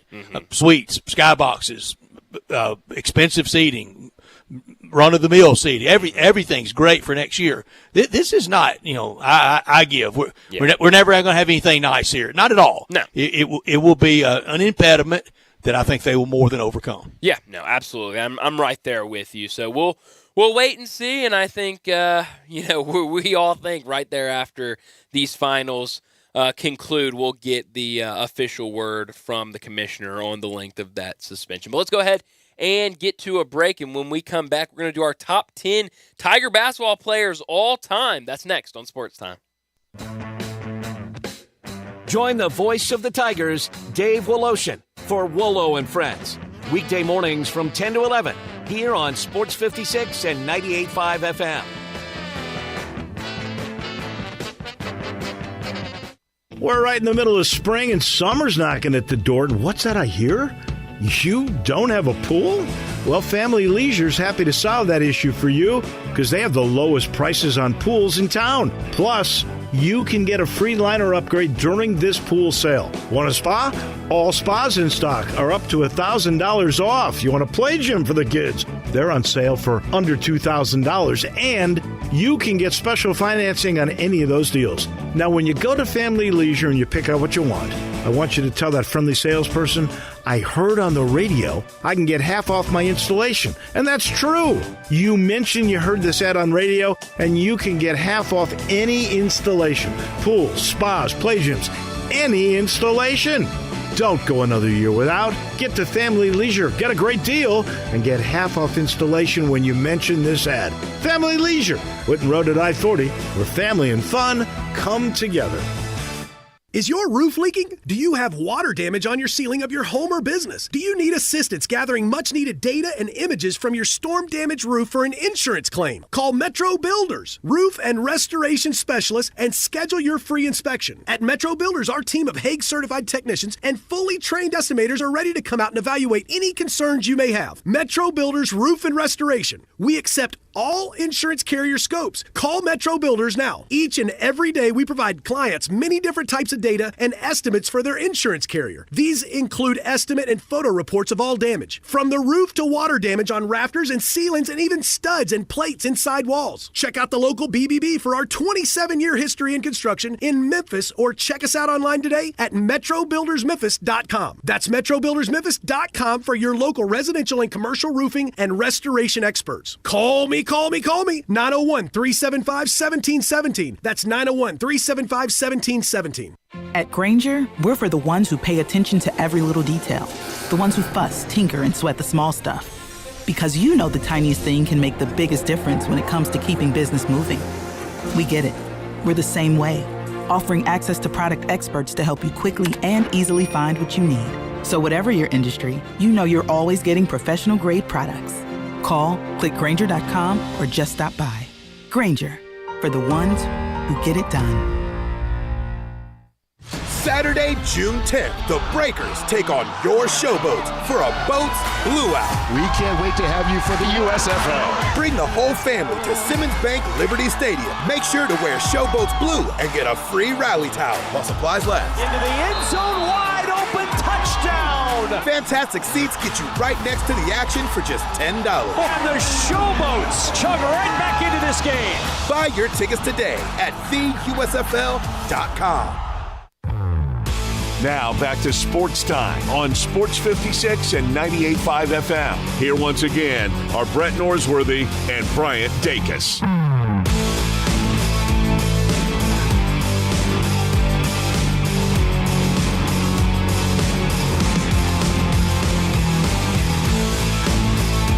Well, in the spirit of summer sports talk radio, we've been doing our top 10 lists every Friday. But, Brett, I'm excited about, I feel like I say it every week that I'm excited about this one. But I'm really, I might be the most excited about this list.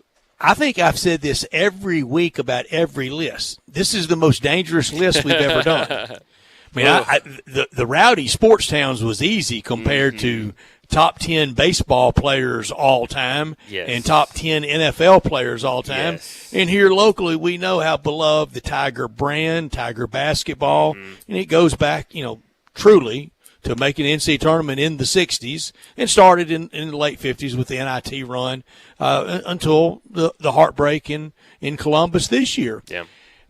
It was not a hard list for me to do, maybe the order a little bit, but I've been a fan since the 71-72 season, right? 51 years this last spring, and that was Don Holcomb senior year, Larry Finch, and Rodney Robinson's junior year, and then next year they got Larry Keenan, and they went all the way to St. Louis, and the 50th year was celebrated so very well all season long by Tigers basketball and the Tigers administration and Tigers athletics department. So I know kind of I have pretty much a running list. A couple of the order I'm not that – I don't feel that great about. I think my top four I could argue it with anyone. 5 through 10, you probably could move 9 to 5 and 6 to 8 and 7 to 6, and I'm not going to throw down with you about that, but right. I'll kind of go to war over my top 4. I feel like my list is going to be very offensive to some people, and that's all right, Mine's very new school Tigers, but hey. You've got Earl Barron on it. I do not. I'm afraid. But I don't want to go first, though, so. Brian, I always like when you go first. I don't want to go first. I'll go first. Okay, Brett, please go first. Thank you. And I'll go 10-1. And number 10 is my second favorite Tiger player of all time, and he knows it. And every time he sees me coming, he goes, I know, I'm second. I know who's number 1. Number 10 is player. His number 2 is my favorite player from Little Rock, from Parkview High School, Dexter Reed. Number 9, Chris Douglas Roberts. Number 8, the Big Cat, Ronnie Robinson. Number 7, Tyreek Evans. Number 6, Elliott Perry. Number 5, Derrick Rose. And my big 4. Number 4, Larry Keenan. Number 3, Penny Hardaway. Number 2, Larry Finch. And number 1, all-time leading scorer, all-time leading rebounder from left Memphis, Keith Lee. It's a good list. Really good list. Jay Morgan, would you like to go next? I want you to go next. You want me to go next? All right. Okay. I'll start from number 10, work up to number 1. Number 10, Jeremiah Martin. Number 9, Will Barton. Number 8, CDR. Number 7, Joey Dorsey. Number 6, Tyreek Evans. Number 5, Rodney Carney. Number 4, Derrick Rose. Number 3, Larry Keenan. Number 2, Penny Hardaway. And number 1, Keith Lee. No Larry Finch. Coach in my book, Brett. He's coach in my book. I understand. Well, but he played too, though, I know, but like he help lived me the again. life. Your 3 was Keenan, right? That's right. And your 2, Penny Hardaway. Penny. And 1 was Keith Lee. Keith Lee, that's right.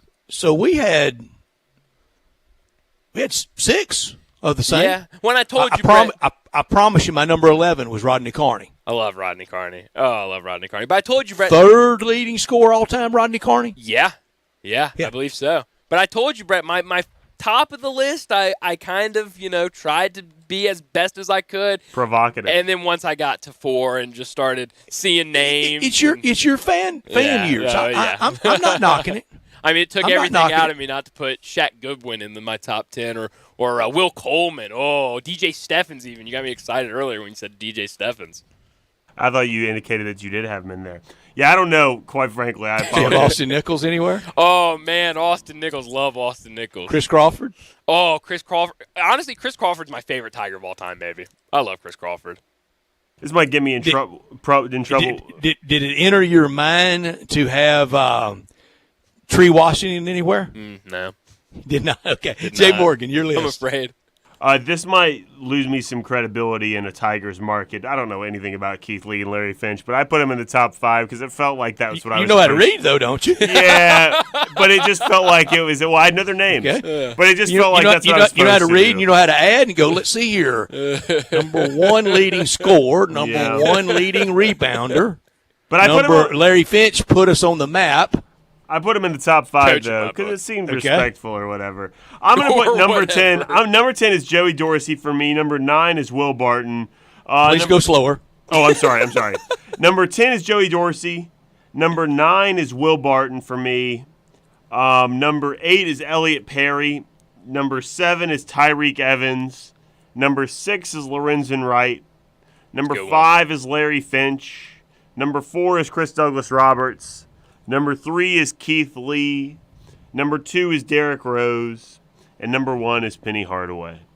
On my outside looking in, I have DeJuan Wagner just for the short period of time he was there. But I mean, I've got to have Lorenzen Wright in there. I've got a hard time believing that DeJuan Wagner is better than all 10. Like he's not. All 10 of these guys are not better than DeJuan Wagner. But in terms of what they brought to the university, maybe not as much. But in terms of skill, I mean, DeJuan Wagner, he's got to. He's a great player. Right. But that's my list. It's a good list. Thanks, Bryant. Really good list. I didn't like your list. No, I really didn't mind your list. I just wanted to be mean. Really hard list, isn't it? It's extremely hard. And the order, I mean, you could just almost, put it in a hat and pull them out. Yeah, no, I went back and forth multiple times. I think Derrick Rose started at 6. None of the three of us with Andre Turner. That's sad. Yeah, I'm telling you. I mean, I can't be the one to make an actual list of top 10 greatest Tigers of all time. Oh, because your fandom's going to get in the way. I don't know that I'm the right person because I don't know that I have enough allegiance to now and to maybe even 21st century. But I did have Derrick Rose and Tyreek Evans in there, and they only played a year. I told you before we started today, the hardest part for me is where to sort out the one-year guys, whether it's Larry Keenan in the 70s or Tyreek and Derrick Rose from kind of now. Yeah, kind of now. But not now. I mean, Derrick Rose, next year at NCAA tournament time, it'll be 15 years. Man, that's a long time. 14 for Tyreek the very next year. Wow. Yeah. Isn't that something? Time flies. I love you had Jeremiah Martin on there. I really did. Oh, I love Joe Jackson. Did anybody seriously consider it? Yes. King of Memphis. All those numbers. Yeah. Some great win on a 30-win team. Joe Jackson was unbelievable. You go down That's some significant, of those rosters with Joe Jackson. A bunch of NBA players say, too, that they have legends of playing pickup with Joe Jackson and just how good he is. Even to this day, just how good he is when they go play pickup. It's a sad story. It's really sad. Very sad story. Very. But Hank McDowell has an NBA career, and Hank was good in college on not great teams, but then he got better because he's proof. He's the poster person for just keep working. Yeah, no, absolutely. There's a lot of people that you could put on a top 10 list that really I don't think any of us had on any of our lists. So. If I had a favorites list, I might. After Larry Finch and his favorite people, after Larry Finch and Dexter Reed, I'd have John Wilfong there. Love John. Michael Dixon Jr. would be on a favorites list for me. Oh, great player from Missouri. Oh, love Michael Dixon. A big get that year to get him, Sure was. He sure was. Who was the kid from the junior college, number 55, the guard that, Darius Washington? No, He was 35. I'm sorry. 55. He came from a junior college. When? For Josh, for Coach Passner. I'm sorry, I'm ruining the segment. Johnson, Gerald Johnson. Yeah, great player. Is that his name? Gerard Johnson. Gerard Johnson. Yeah, he's good. He was really good in terms of guys that are favorite players. I'm telling you, that team, Adonis Thomas. There were some good players on that team. I love those Josh Passner teams. Disappointed. Yeah, but it was a huge class when they got them all in. Well, and Karan Iverson. Karan Iverson, Rhode Island legend. Wow, he ended up at 4 schools. He went to Minnesota. He went to Colorado State. He went to Memphis, and he went to Rhode Island. Finished at Rhode Island. 4 schools. Had his best year at First time I saw Adonis Thomas, I thought I was seeing Larry Keenan. I think they wore the same number, 35. Yeah, no, Adonis Thomas was. He's still playing, I believe. Player. I'm trying to think of other Wesley Witherspoon in terms of long-term Tiger on some really good teams. Mm-hmm. There's a lot. Now I wasn't kidding about Chris Crawford. I love Chris Cheyenne Gibson. I love Chris Crawford. Back to the 80s. Yeah, I kind of am mad at myself that I didn't have Chris Crawford. Yeah, I love you had Lorenzen Wright on there, Jay Morgan. That was a good one. Adonis Thomas still playing, yeah. Where? He is in Poland this year. Good for him. Won the championship in 2022. Good for him. There's a lot of former Tigers that are playing overseas. So, Brian, you can walk into the media room and face Elliot Perry not having him on your list? I don't know what to tell you, Brad. I'm sorry. Only the nicest man in town. I don't know what to tell you. He would understand it. There's just so many good players. Not saying he wasn't a great player. He probably deserves to be on the list. But now I'll tell you what. I didn't have Larry Finch on there. If we ever do I don't know if we can do a top 10 coaches for a Memphis list, he'd be in there. How many coaches did they have? Not many. Maybe a top 5 list. He'd be top 5. Top 3. Well, probably number 1. Coach Finch would be in there. Coach Kirk would be in there. Of course, Cal would be in there. Yeah. Cal would be number 1. Cal would be number 1, yeah. I know that may not be what a lot of people want to hear. No, Cal would be number 1. Try to remember during the good times with Cal what you thought of him and not the exit. Yes. 19 head coaches. So we could do a top 10 list. No, but that would be just Sure top could. half. That wouldn't be very. Well, Coach Bartow would be in there. Bartow would be in there. Wayne Yates would not be in there. No. To the Yates family, I'm very sorry. Well, he would not be in there. Coach Passner wouldn't be in there. For me, H. Kirk Grantham has to be in there. Started the program and went 22-7. Right. I mean, what a year that was. He deserves it. Absolutely. So Mo Iba wouldn't be in there. No, he would not. Mo Iba would definitely not be in there. Tubby. I'd put Tubby in there. Top 10 list. Towards the bottom. But He'd be closer to 10 than would be to 1. yes, but hey, team played in a conference really good championship, man. Brett. Conference championship. It's an unreal program. It really is. It really is. And this is a completely different conversation, but since we're going to talk Big 12, and I don't think this will ever happen, but I saw a story today by a blog, a Big East blog, saying that if UConn goes to the Big 12, that Memphis is one of the 5 or 6 schools that they should give a call to. Okay. So, but with the fealty that the Big 12 is now showing to basketball, I mean, if you want to really make it that tough, add Memphis, and they're not hurting you in football. No, they certainly aren't. When UConn doesn't even really.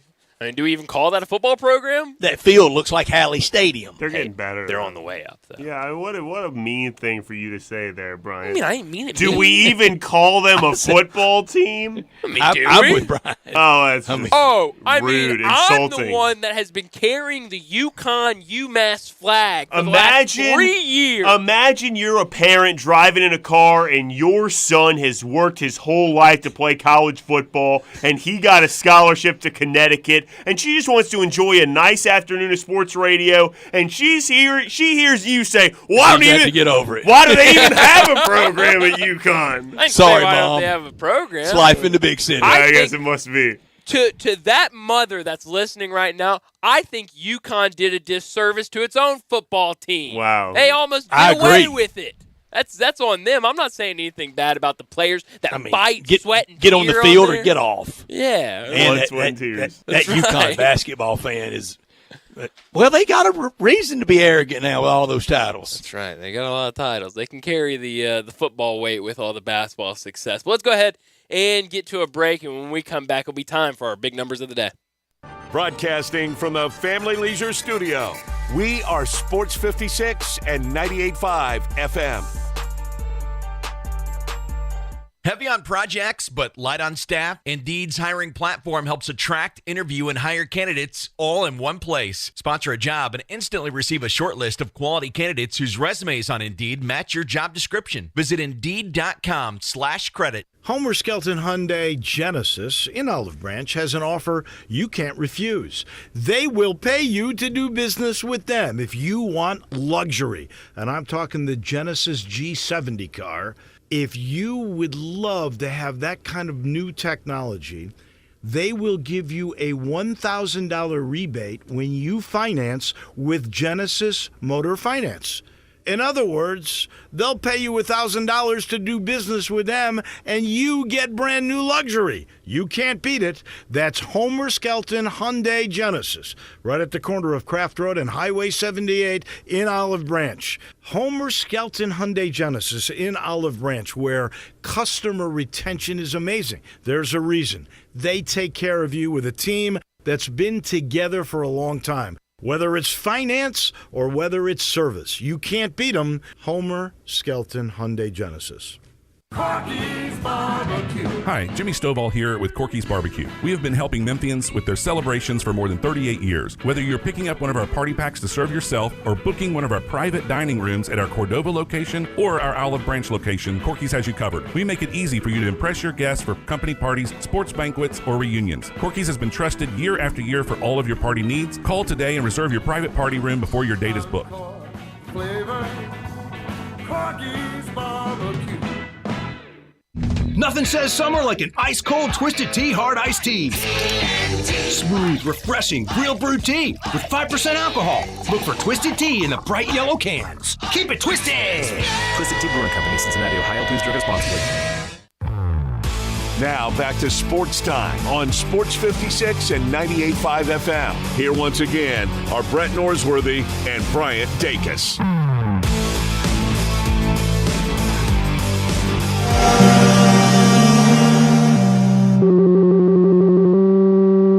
Big Daddy. Hello, Big Brand. It's a guy, he wants to be big, then he gets big, he doesn't want to be big anymore, then he gets small, but the suit's too big. Big Daddy. The big boy. You're a big guy. I think she's trying to pull a fast one on Big Daddy. The big number of the day. Jay Morgan, give your big number of the day. I always like it when you go first, Brian. Really, I always like when you really go first. grinding my gears today. No, I'll tell you something. I'm sorry. You go first, though. No, I can't go first. Okay, I'll go first today then. I have a few big numbers. My first big number is 102.9. That's the fastest ball that Ben Joyce threw yesterday for the Angels. That was only his second Rock outing. 103, 102.9. That's right. He was just playing in the NCAA tournament last year, and now he's in the major league. So fast for him. Also in that same game, 2,169. That's how many wins Dusty Baker has after yesterday. 8th all time it moves him to on the all-time list. Did you see who he tied? Wins.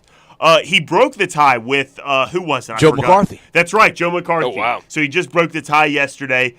920. Not the controversial senator, but the baseball right, manager. the baseball manager. 920. Thanks for the clarification, Brett. 920, Jorge Soler. That's his slugging percentage against left-handed pitchers this year. 46 bases and 50 at-bats. Unbelievable for him. And last but not least, the Reds that are playing right now, they're down 2-1. But 5, that's how many wins they have on the 6-game road trip. They're 5-1 in their last 6. Bryant, for lunch for you and Jay Morgan both. Don't hit the Google machine. I'm not. My hands. For a see month, my hands. if you can tell me the state the controversial senator represented. Can I get a name again? Joe McCarthy. Joe McCarthy. Let's go the great state of Nebraska. Virginia. Ooh, that was Virginia. Both great answers, but not right. But you got it. You got inside the Big Ten with Nebraska, Wisconsin. Oh man, that was close. My big number is 47. 47 seasons it took the Denver Nuggets to get that first NBA Finals win. If it takes the Grizzlies that long, then in the 47th year of the Grizzlies, that'll be the 2047-48 season. We won't have to wait that long. That's a good big number. I have 2 big numbers today. I'll just pick one. I mean, geez. I was about to. No, I'm just joking because I had 4. You see, it was a joke. Sorry. I'm gonna go with a very recent big number because it just happened. I'm gonna go with 12. Paul Skeens just finished a complete game against Tulane, a 7-2 win for LSU. He had 12 strikeouts. I'm telling you, if you haven't watched Paul Skeens pitch, I mean, there are college coaches that have been in interviews about him saying that he could pitch in the major leagues right now and be a successful pitcher. It's really unreal what he's done. 11-2 on the season with the win. So a good win for Paul Skeens and 12 strikeouts. Pretty incredible. Brian, I'm not trying to sabotage you. I think there are a lot of people out there that he could, if he got drafted in the right spot, he could help somebody maybe in September, October this year. Yeah. But how often do we hear that and then it doesn't work out? No, you're Whether it's absolutely Tracy right. Rocker Yeah. or Jack Leiter or Mize at Auburn a few years ago. I can't even think of his first name. Casey Mize? Oh, was he the closer that was throwing so hard or whatever? Yeah. No, he was the starter that bombed out with the Tigers, didn't he? That's right. Yep. Now, he didn't get to the right team. And I think there was the guy in 2014 for the Royals that would help them down the stretch and in the World Series and had pitched the previous June in Omaha in the College World Series. Yeah. I can't think of the name. But you're right, this guy's stuff is great. No, he's really good. And like you just said, I mean, hopefully it's kind of hard with being a top draft pick. I mean, getting to the right organization looks like maybe Nationals with the second pick right now, so that's not Brandon not great. Finnegan. That's it. At TCU? Mm-hmm. That's right. Yeah, that's it. That's how you produce right there. Only player ever in the history of Major League Baseball to do that. The College World Series and the World Series in the same year. Obviously, that's probably a good year. Yeah, it's a good not year. going to be broken, I would imagine. Right. But you never know. Never know. Can I do another big number? I would be insulted if you didn't. 11 is my second big number. So I went 12, and then I went 11. You're going down. I'm going down. Last night, one of the I'm actually hate that we didn't talk about the biggest sport on television last night. Oh, what was that? The Scripps National Spelling Bee. Oh, sport was last night, and 11-letter word. On Brett, do you know what channel it was on? Yeah, good question. ESPN? It used to be, and now it's on Ion, the elusive Ion channel. Oh, I didn't see it. Did y'all say it's a competition or a sport? A sport. Well, Bryant called it a sport. It is not a sport, I'm here to tell you. But it's a great competition. It's a I love mental sport. What are you talking about? Is it? I mean, can you have a sport that you don't sweat? Yes. Is chess a sport? Oh, Brett, you say that, but you watch some of these kids get up there and start trying to spell out words. They start breaking sweat. I got you. Esports, Brett, would be my argument is a sport, and I know that's video games and whatnot. I take it but back. much like real sports, they have different roles they play. It's not just the same thing. Do you sweat? No, you don't sweat, but it is a sport, like the construction of a sport by definition, kind of. But when you're in the air conditioning, you play basketball. However, you do sweat. To Brett's point as well. Yes, you're running. You're not but sitting in a chair. I'm telling you, don't knock it. It's a sport. The proverbial competition or sport, NASCAR. Ooh. Oh, you sweat doing NASCAR. Yeah, no. You dang sure sweat. I'd say sport. I think that's a sport. Those guys are athletes. That's something else. I do too. But, Brett, be careful around Jay Morgan. You start calling esports not a sport. He'll say there's some mom listening driving down the road. Sorry, Mom. Esports gamer, and you just offended She her. is on her son is on scholarship at Tennessee. Gonna go play esports, playing Rocket League, and you're here bashing him or her. We just gotta be better, Brett. That's all I can say. Isn't that what we strive for every day? Just be a little better every day, every single day. I always say I'm trying to be 1% less worse every day. I mean, hey, why not? That's kind of saying the same thing.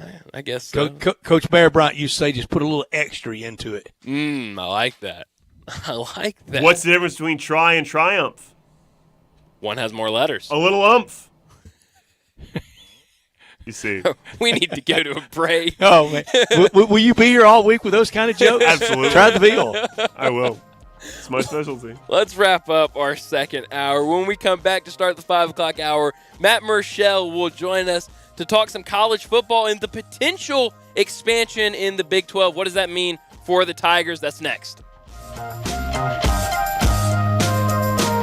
I'm with John Burgos from the world-famous Rendezvous in the Alley since 1948. Brett, I want to talk about our seasoning and sauce today. Our sauce is a great blend of sweet, mustard, and vinegar. It's good on so many items other than barbecue. It's good on pizza. People use it in lieu of ketchup. But our seasoning is the original dry rub, created by my father using a mixture of Greek and Cajun spices. People think our sauce and seasoning are good just during the grilling season. Nothing could be further from the truth. It's good year-round. Our seasoning is good on fish, chicken, deviled eggs, corn on the cob, French fries. People even put a dash in a Bloody Mary. To get a complete list of all of our recipes using our products, go to hogsfly.com, click recipes, and you'll see 50 wonderful items and dishes. And Brett, our sauce and seasoning is available at most grocery stores, and if they don't have it, please remind your grocer to stock it. And our slaw is also available at most Kroger stores. Thank you, John. The Rendezvous, Mr. Charlie Burgos' Rendezvous in the Alley since 1948 and celebrating its 75th year. Are you looking to lease a commercial space for your business? Call Stephen Hoffman. Are you a landlord looking to have your space leased? Call Stephen Hoffman. Maybe you're looking to buy or sell commercial real estate. If so, you want a professional broker looking out for your best interest, and that broker is Stephen Hoffman with Myers Commercial Real Estate. Stephen is a Memphis native who knows his market well and only works the commercial side of real estate. He works for a great firm that has been locally owned and operated in Memphis for almost 40 years. Whether representing tenants, landlords, or investors alike, you are sure to get great market analysis, access to on and off market listings, and a tough negotiator on your behalf. Call 901-761-5595 and ask for Stephen Hoffman. You can also find him on the web at myerscre.com. That's MYERSCRE.com. Stephen Hoffman with Myers Commercial Real Estate. Representing your real estate business is his business. Call Stephen Hoffman, 901-761-5595.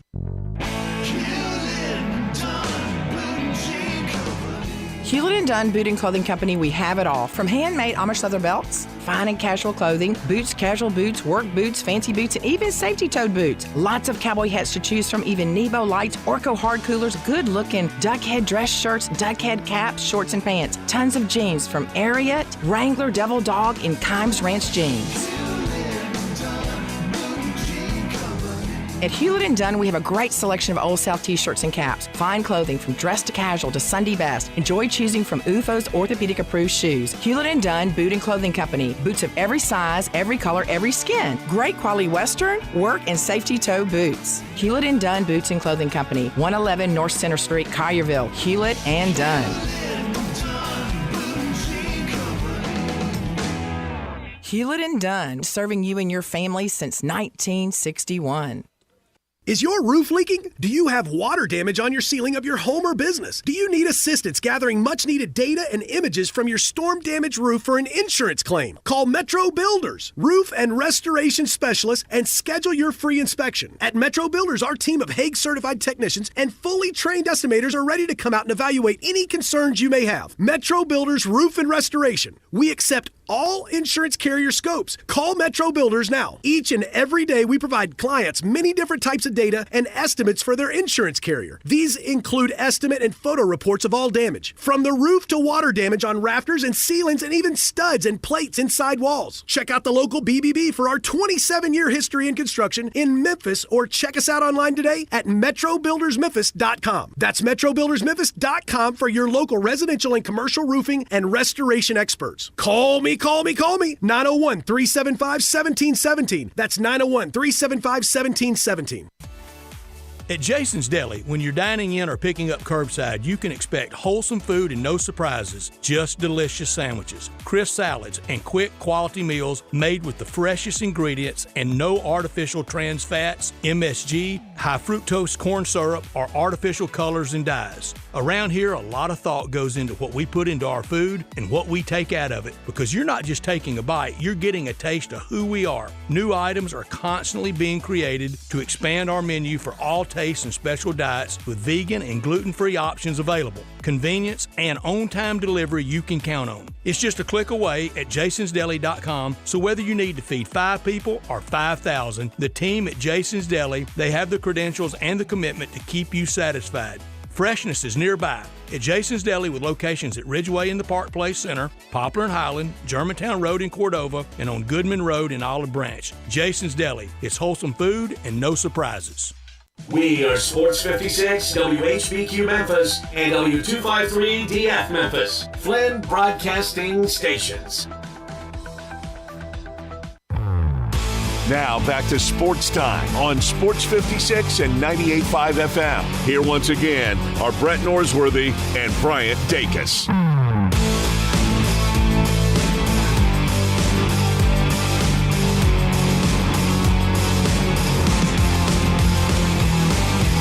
Welcome back into Sports Time. Bryant Dacus, Brett Norsworthy, Jay Morgan Harder with you, and joining us now to talk some college football, Matt Murschel from the Orlando Sentinel, talking some Big 12 with us for sure, with UCF about to make the move. Matt, thank you so much for joining us, and I want to start right there with the Big 12, because we learned today that expansion is still heavily on the minds of the Big 12, and we've kind of seen some rumors out there with UConn and Gonzaga. I guess first, before we get into maybe here locally our interest in it with Memphis, hoping that they get picked this time if there is expansion, what is the intrigue with teams like UConn and teams like Gonzaga to join a conference like the Big 12?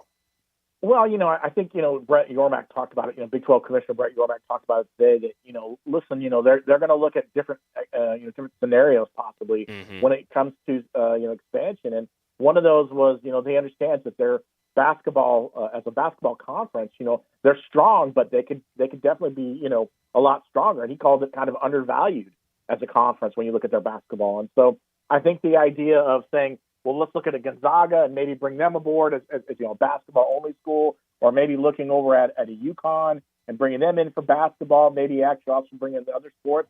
It's something that they're obviously going to be intrigued by. And so, this is a conference right now that is really it's on the way up. A couple of years ago, everyone was thinking this was the end of the Big 12. They weren't going to have an opportunity, to be around very long.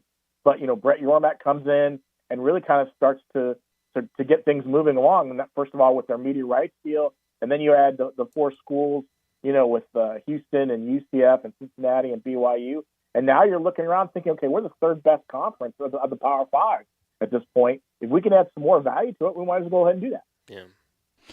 And Matt, you've used that word value, and earlier today, with respect, I said with Brett Yormark, he was talking about he thinks it's undervalued, and I disagree, respectfully disagree, that I don't think it's undervalued. I think the valuation, I think the TV numbers, the rights fees, they're out there, they're known.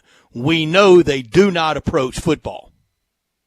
Yeah, no, not at all, and that's something that Brett was asked about was, could you see a scenario where maybe next time around when they do their media rights deal, would there be a scenario maybe where they break apart and just do a media rights deal for football and a media rights deal maybe for basketball or something different along those lines? Something maybe to try to find a way to get the most value for it. And that's something I'm sure they're sitting down and talking about and looking at all angles. Is what can they do to kind of get the most value when it comes to what they're looking for their revenue. I mean, I don't think anyone realistically believes they can get up to the SEC or the Big Ten, in the next 3 or 4 years. But I think what you have to do is you have to continue to push forward and try to get as much as you can. And whether that's going to be through adding schools, whether that's going to be through streaming. We talked a little bit about that today about some streaming options. You look at what they're trying to do, possibly going to Mexico for some international games.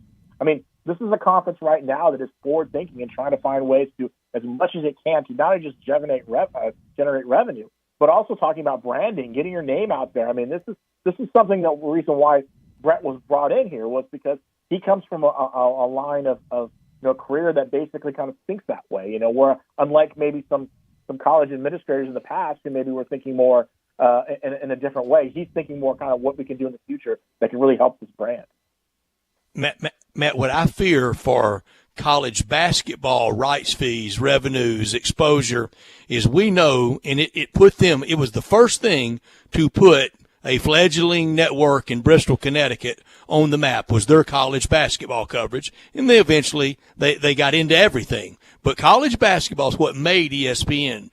We know that ESPN, Disney, and the round of cuts they're going to have coming up, I think around the 4th of July, it's going to be devastating for people in the next round of rights fees for them.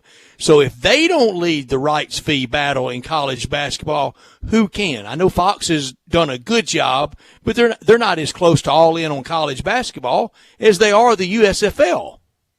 Yeah, I think that's a good question. I think Fox, obviously we'll try to get in the mix. I mean, NBC is a network that has started to do a little bit more than it had in the past. We used to think that NBC was kind of exclusive to Notre Dame. Now they're really stretching and doing a lot with the Big Ten. You saw what they've done with their Peacock network, again, a streaming site where they're able to move some of their content on that way as well. I think you could see something in those lines as well, maybe with NBC. And I really do think that there are some players in the Amazon and the Apple TV and maybe even Netflix or HBO or whatever you want to call it, in those realms. I think people are seriously taking a look at athletics, looking at sporting events.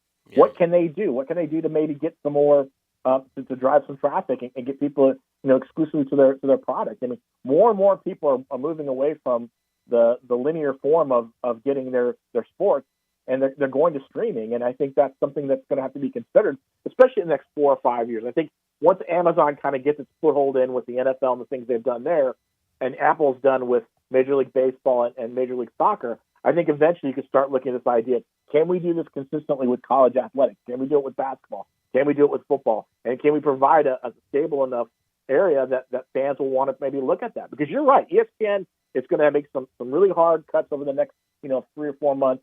We saw what they've done with some personnel, and I don't think there's a river of money that's going to be coming out as much as it was in the last 10 years. Yeah.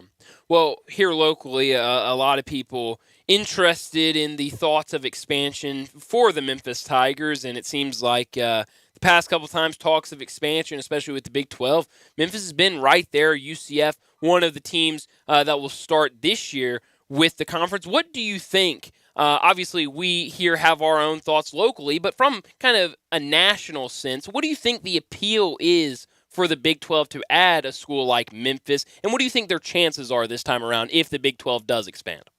Well, I think a school like Memphis does give them another kind of in the South region. It kind of gives you a school in the South region, an established school. One of the things that Brent talked a little bit about today was factors when you're talking about expansion. He mentioned academics being one, leadership, geography and athletic performance and culture fit. I think, Memphis would fit all those. You could check all those boxes, if you're looking at that going forward. I think, again, if you're talking about expansion, I think the first domino for all this has to be what's going to happen with the Pac-12. If the Pac-12 is not going to last, if for some reason their media rights deal is nowhere near what people think it might be, and the individual schools decide this isn't what we want to do, and they decide to move off, and we've heard some reports about Colorado being very interested in moving to the Big 12 as well. I think that's maybe the first direction that the Big 12 goes, because I think what they would love to do is have a coast to coast type brand, where you've got schools from coast to coast, and they'd love to do that. So you would add some of those schools. If the Pac-12 thing doesn't happen, then I think you do start looking at Memphis, you do start looking at Gonzaga, you do start looking at some other schools maybe that could bring a good fit to you, as I mentioned, with some of these factors. And it's not like you're going to have to worry about building up these fan bases or worrying about how they're going to be able to do that. There's fundraising and changing and bringing up their operating budgets are things that all the four newcomers are dealing with now. So it wouldn't be something that Memphis, I think, would have a challenge with either as well. Matt, for this summer, from now to first day of camp opening August 1, if it was the college football Richter scale, do you expect a 10, which that was Texas and OU, and then last year that was USC and UCLA. So 2 years in a row we've had a 10. By my definition, what do you think between now and August 1, what do we weigh in on college football Richter scale? Well, I think if we're talking expansion, like I said, I think it's got to be the Pac-12. I think whatever happens with the Pac-12, because, again, I think, yes, you could see some schools going from the Pac-12 to the Big 12, but I'm not sure where everyone else goes. I'm not sure if the Big 10 is interested in adding 2 or 3 more schools at this point. I'm not sure if the SEC is interested in doing it at this point, based on what it took, this past week with looking at how they handled their schedule situation. So to me, I think that's a big kind of domino to see what happens. Is will the Pac-12 be able to survive? Will if they do survive, how long? Maybe they sign a rights agreement that's only going to be 2 or 3 years or 4 years or something like that, and then we see what happens after that. I think that's probably the next big move. I think the Big Ten, I think the SEC right now are probably staying pat.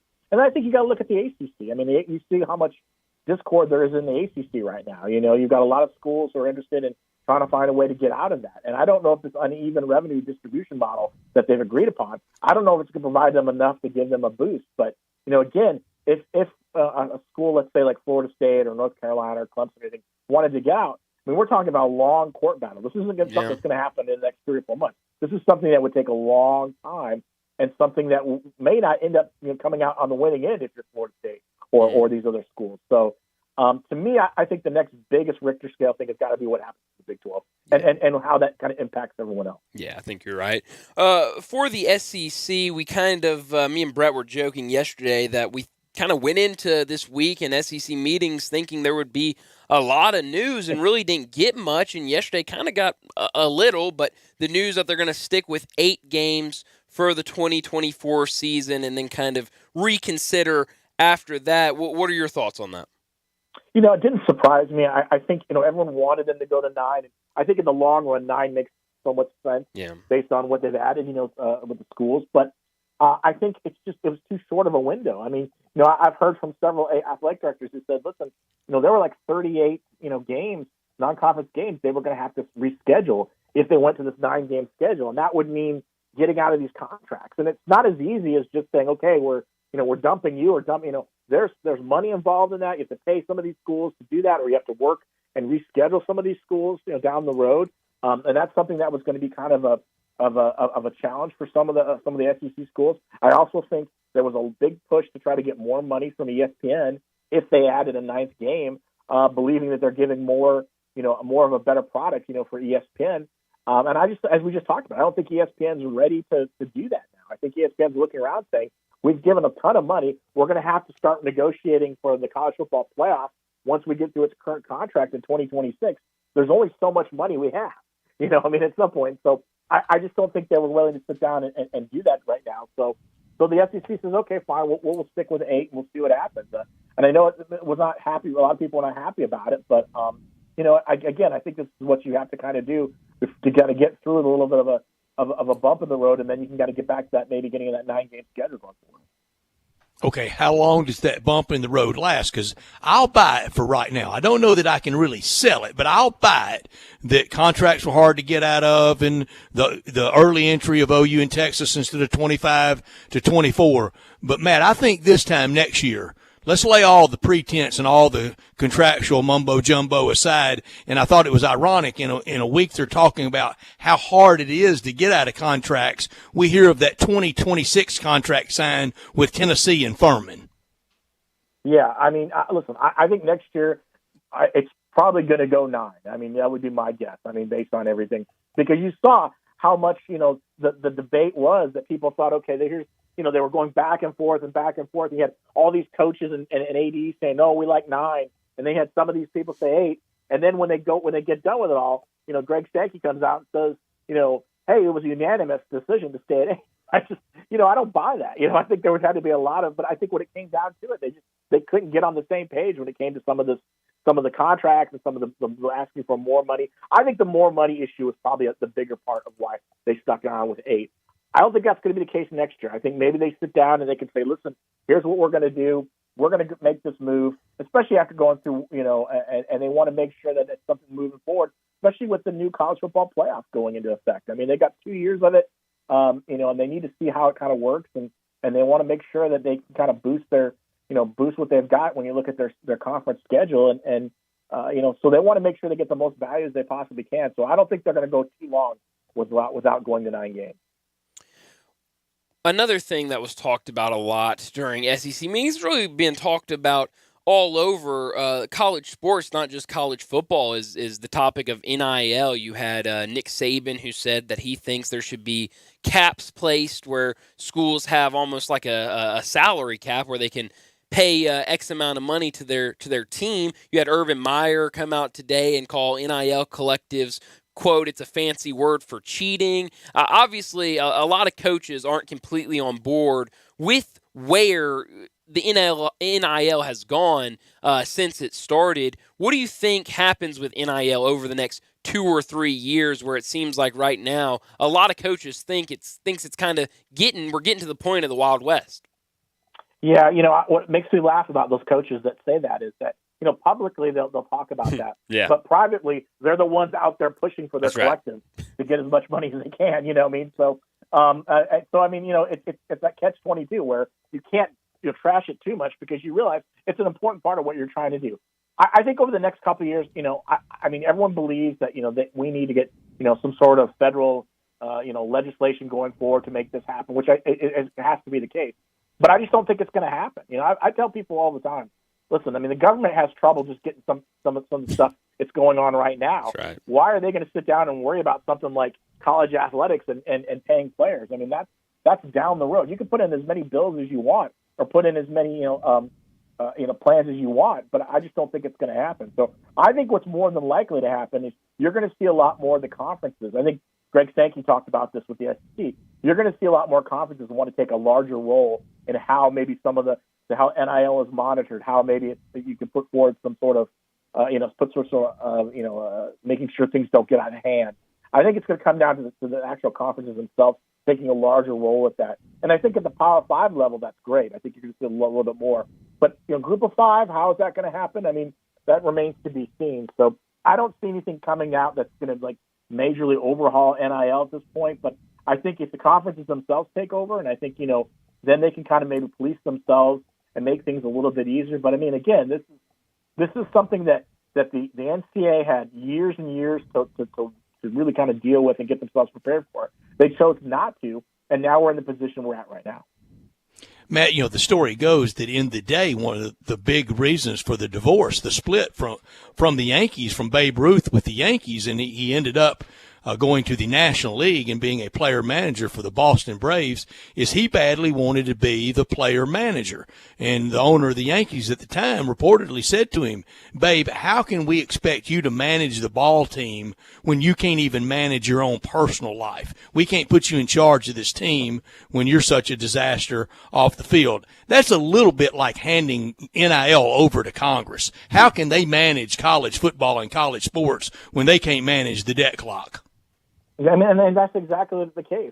And now what you're seeing is all these states have went out and made their own legislation, and then they've been tweaking it and changing it, because they realize, every other state, like whether it's Alabama or Tennessee or whatever, they're making changes and they're doing things, Texas or whatever. It's a bidding war.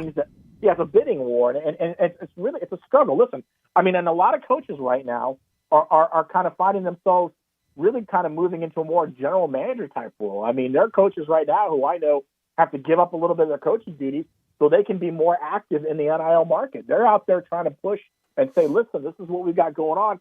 Give us more money. Give us do this, do that. It's an issue right now that ADs are wringing their hands about, because they want boosters and donors to give not only to the program to help build up, the athletic department budget, but they need money for facilities. They need money for, and then all of a sudden now you got NIL. You can't ignore NIL. There's only so much money that goes around that. So it's a challenge for everybody at every point when you look at college athletics. Matt, I love when you start your countdown at the Orlando Sentinel. Now this year it'll be 133, the number of teams playing in FBS. And a fun summertime exercise this summer is going to be based off of what happened last year. Who's 2 or 3 or 4 teams that can be this year's TCU? That's a good question. I think there's going to be some challenges there. I think, Florida State is not you wouldn't consider Florida State like a group of 5 type school. Now then TCU is in, obviously the Big 12, but I think Florida State's a program to watch. I know that Mike Norvell has done a pretty good job of getting that program back, really kind of putting them in a position to have some success. They return a lot of talent. I think a lot of people are looking at, them as maybe making a serious run. These are teams that I think maybe have another shot. I think USC to me is one that, if they can fix their defense, this is a team right now that I really feel like could make a serious run, but it's going to be a challenge for them. And I'll throw another one out there that I think is going to be interesting that maybe a lot of people, I think Oregon State. I like Oregon State, and I know they're not a small. That fits the TCU bill. Mm-hmm. Yeah, Oregon State has done an amazing job. You look at what they did last year. Jonathan Smith has done a great job. Then you look at what they bring in. Obviously, they bring out DJ Uiagalelei, to be quarterback as a transfer. This is an opportunity for them to make a big push. It's going to be hard. The Pac-12 is loaded with a lot of talent, but you've got a school right there who can make maybe a serious run if they can find a way to get through a difficult Pac-12. So it's a lot of teams that are right on the cusp that I think could make themselves known. Yeah, absolutely. Well, Brett, what'd you say? We're only how many weeks away from the start of college football? Tomorrow's 12 weeks till week 0. Notre Dame plays that day. Vandy plays that day. Jacksonville State makes their entry into FBS that day. So, it'll be here before we know it. So it's going to be, I think, an eventful next couple of weeks in the build-up to it. But, Matt, thank you so much for joining us, and enjoy the rest of the offseason. And let's do this again soon. All right. Sounds good. Thanks a lot, guys. Thanks, Matt. Thank you, Matt. Have a great weekend. Matt and Michelle with us from the Orlando Sentinel. And, Brian, if it is just clickbait, whatever that means, I bite every time on a Tiger Big 12 story. I think you should. They've been right there. It seems like every time there's talk of expansion, especially with the Big 12, they're always there. So, I don't think it's bad to bite on it. I think there's that hope, there's that excitement of, we've been so close and you're there again, that the opportunity comes up again. So I don't think there's anything wrong with it. I think Matt kind of laid it out there. I think a lot of it lies on what happens with the Pac-12. And I made the mistake at a 247 story about it of clicking on the comments. Ooh.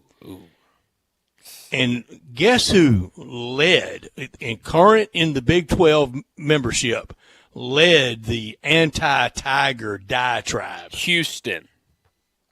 Close. They were second.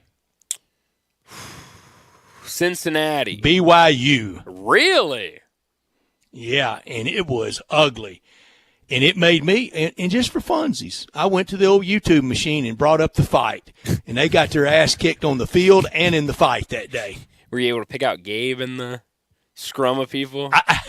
No, Gabe always said that he was exhausted. That's right. He couldn't fight. The number of plays that he had played, and he was on the bench and didn't get out there in the middle of the fracas. I did text him that I'd watch the fight again, and I always say any sports fight at the end of the game, I don't care who thinks they won the fight. The team that wins the game, they won the fight too. Yeah. But that day, even if the Tigers had not won the game, look, when the biggest, mouthiest player involved in the fight's got a big immediate shiner from a black eye, and he's hitting people from behind into the helmet, you know he's lost the fight and he's a moron. Yes, he's lost a lot of things in addition to the fight and the game.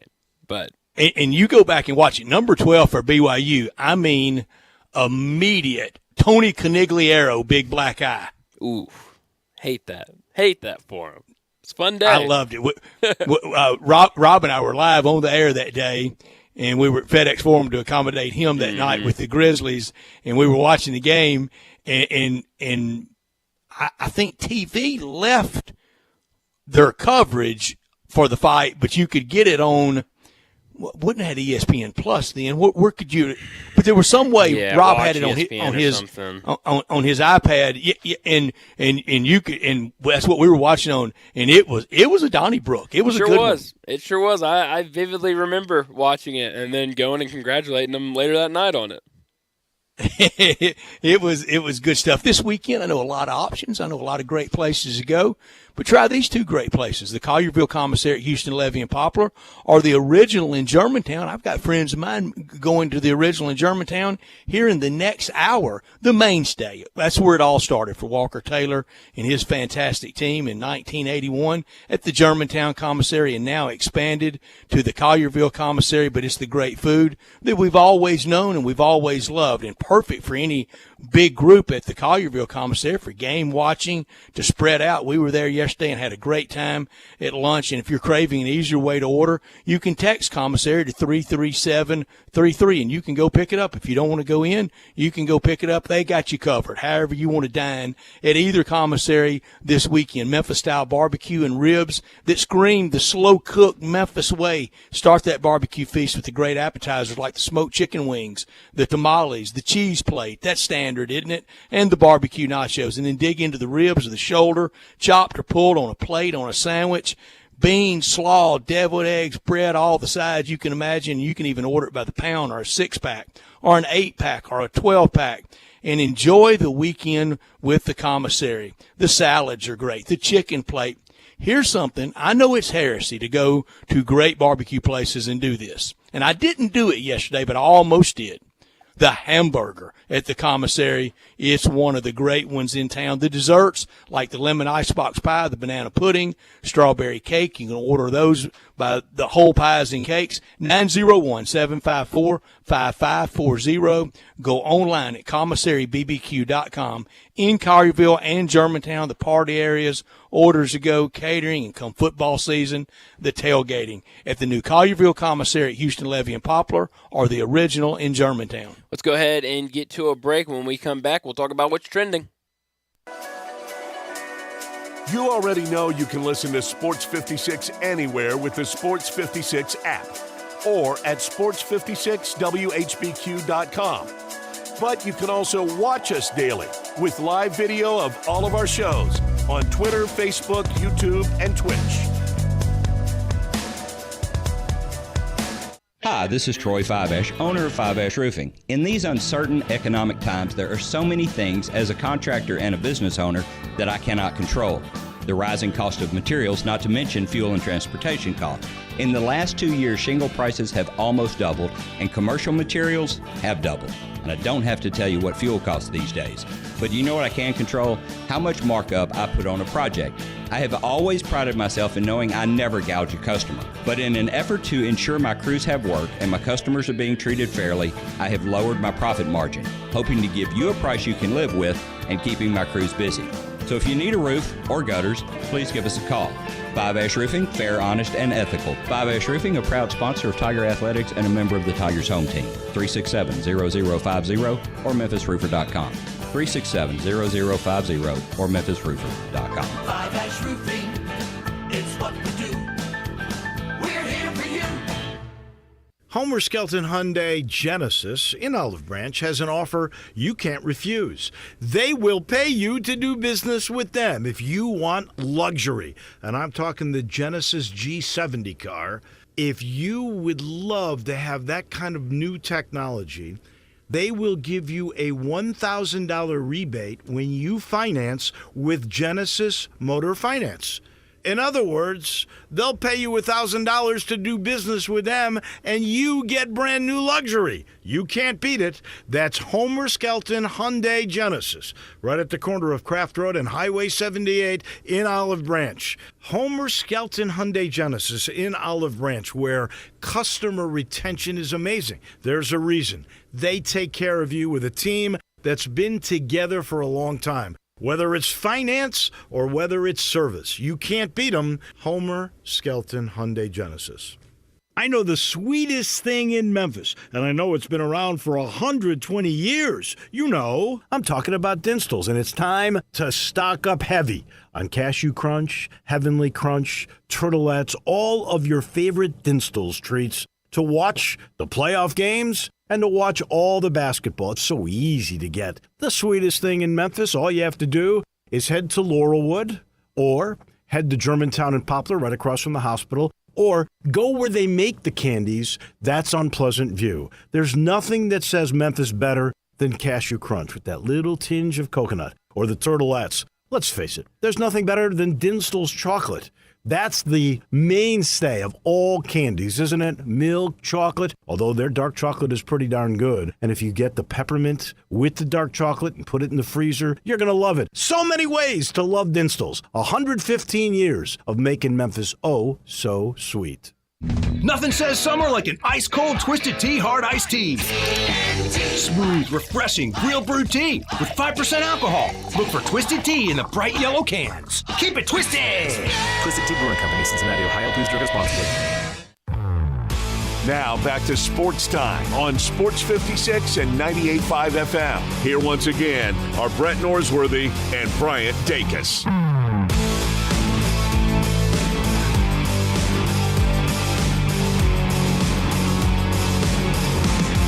Welcome back into Sports Times. We got about 30 minutes left in today's show and this week. And Brett, we got to make hockey picks.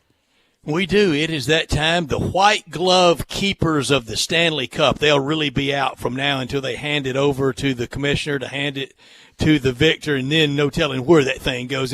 It's great how they take such good care of it. They don't want any blemish on it, no smudge marks, nothing at all to it, and they shine it up so nicely, and then those players get it, and there's no telling where they take it to. Look, shouldn't we have really been on to Florida? And I made a big mistake in the series after the colossal upset Florida had over the Boston Bruins. I didn't pick Florida again in a series after that. I don't make that mistake for the Stanley Cup. The Panthers get their first Stanley Cup. How many games do you want to pick a series? 7. Ooh, I like it. Jay Morgan? Bryant? Well, look, here I'm all in on Miami as a city right now. I think what they've done in the last month in the sports scene has been remarkable, and I think nobody should take that away. And the U going to the Final Four. And the U going to the Final Four. Tip your cap. Got to tip your cap. And the women's Final Four. But there's one thing that I just can't shake, and I've tried to shake it throughout the show when I'm thinking about who I'm going to pick. Vegas, when they were shown their trophy for winning the Eastern Conference, they let it sit there. They looked at it. On the other side, the Panthers. Give me a break. They touched it. They carried it around. It's a curse. You can't touch the trophy. You're ridiculous. Give me the Knights in 6 games. It's the curse of the 6. I mean, the Miami's going to lose in 6 games, and Florida Panthers are going to lose in 6 games. Viva Las Vegas. That's another reason they play Viva Las Vegas after their wins. Or they used to, at least. And we're already Dormy Bryant. We can't win. Jay Morgan's won. He's just toying with us. Jay Morgan, your pick. I just hate the idea of letting Bryant lone wolf a pick here. But I'm going to take the Panthers as well, Brett. And I'm going to take them to win in 7 games as well. Oh, wow. So I'm going to take the exact same pick. Sounds like you didn't put much thought into that. Yeah, I'm 6-8. Bryant 6-8. Jay Morgan 8-6. I guess I kind of blew it after the big Florida upset over Boston early. Yeah. If I'd have just stuck with them all the way through, I would have his thing dormy. Well, then I believe in the Panthers too. They were the best team in the regular season a year ago, and then made a trade to get even better, getting Matthew Tkachuk, and he's been unbelievable in the playoffs. Comparable to Jimmy Butler for the Heat, to make a hockey to basketball comparison. And so, I believe in the Panthers for that reason, too. Not to take anything from the Vegas Golden Knights. They beat the Oilers, which was Bryant's favorite to go to the Stanley Cup, right? That's right. So they've already accomplished a lot, so they've too. proven to me that they can win it all. But they didn't beat the Bruins. It's true. Not many people had this as the finals before the playoffs started. I don't think anybody can't did. have 8 seed. Couldn't have. Because Boston. That's right. Yeah, most everyone had Boston. It was pretty unanimous. Rangers. Well, that was fantastic. I feel like I should get a ring from Florida for picking them in the opening round. I think you against should. Boston. Honestly, Brett, I'm starting to think you Send them a letter. deserve the win. Handwritten, so they know you meant it. That's good, also good idea. I think you deserve the win out of our 3 picks if they win, because you picked them over. You picked them over them, and I don't think Jay Morgan put much thought in it. It's a different way of scoring. Somebody having more winning picks than the person coming. I just feel like when you're taking a test and someone's looking over your shoulder, just taking your answers. I feel like that's what Jay Morgan just did with you, and I don't think that's fair. So I think I have bona fides when it comes to the Panthers. Before I started my Rangers fandom, the Panthers were the team that I watched every night in the National Hockey League. Team hopping. Is that what I'm hearing? Well, no, but I mean, you don't get to control fandom, especially when you don't have any going into it, right? You just kind of go where your heart takes. You did pick them over Toronto. Yeah, thank you, and Brett. you did pick them over Carolina. Right, ridiculous. It's ridiculous. I'm just trying to. Gotta defend myself. I'm just trying to line everything up here. I don't know. Interesting. Bryant, you picked them over Carolina, but you only picked them once the whole playoff run. Unbelievable. Show me a Panther on ice, and I'll show you a winner. But let's go back an hour ago, if we can, for the Tiger talk.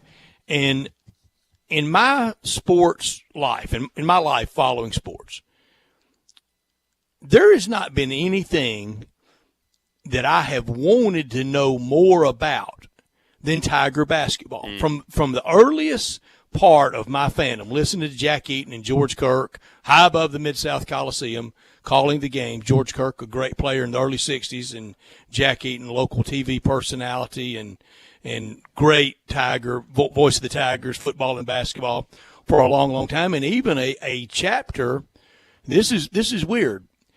He did Ole Miss games in the late 50s, early 60s, but did not do them over the Ole Miss network, like statewide. Right. Because statewide would not allow, the Ole Miss network would not allow out-of-state affiliates, like a Memphis affiliate or a New Orleans affiliate or Birmingham. So a big Ole Miss booster in Memphis, he bankrolled and went out and sold advertising for Jack Eaton to call the games into Memphis of Ole Miss football, and he did. And he was great on it. And Jack used to give the record in like his 4 or 5 years.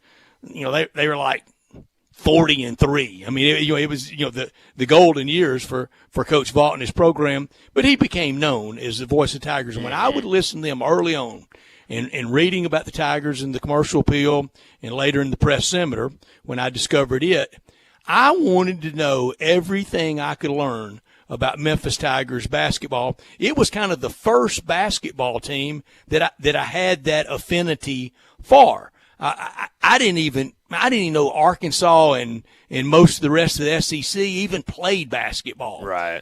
When I first started following Tiger basketball. The first player I knew about was Lou Alcindor, Kareem Abdul-Jabbar, and those great UCLA teams. The second player I knew about was Pistol Pete.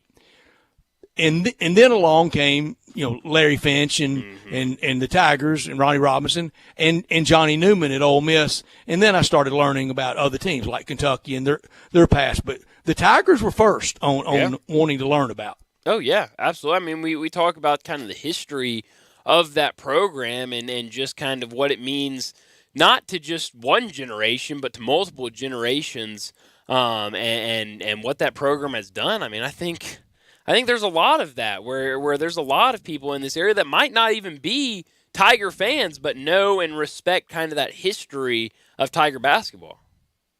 I didn't know Tennessee played hardly until Ernie and Bernie they still in the don't. mid-'70s. Yeah. You don't count them now? Nah. They're with UConn. You gonna jump in, Ball Navy? No, I'm just listening. I'm just listening. I love Bernard King, though. I love any mention of Bernard King at any point in time. Yeah. I do too. A player good enough to make you pay attention. Yeah. Yeah, and then when I discovered him, I was glad I did. Oh, yeah. With Ernie and Bernie and that cover of Sports Illustrated, one of the classics. Sports Illustrated, they know how to do magazine covers. Oh, not anymore. They cover don't. Not anymore. Well, they still make the covers, I suppose. It's all online. It's all online. All the stuff they put in the magazine has already been out on the internet for a certain period of time. I didn't know that. That's right. Oh, they still print a magazine? Oh, they still print a magazine. Still delivered. I didn't know that. Oh, you get them every month. It's still delivered to my house every month. Oh, making the cover of it was, it was big. You had arrived. Yeah. Certainly. Yeah. But I apologize to Tennessee fans. They do have a basketball program. They do. It's very good, too. Not the same as UConn's football program, which is also should Tennessee be leading in baseball 2-0 they against are. Charlotte. Oh, that's a good baseball team. Charlotte is. Florida leading 2-0 over Florida Atlantic. Good sports year for Florida. No, I'm sorry, that's Florida A&M. That's not FAU. That's FAMU. The Rattlers. Leading 2-0 That's right. in Gainesville.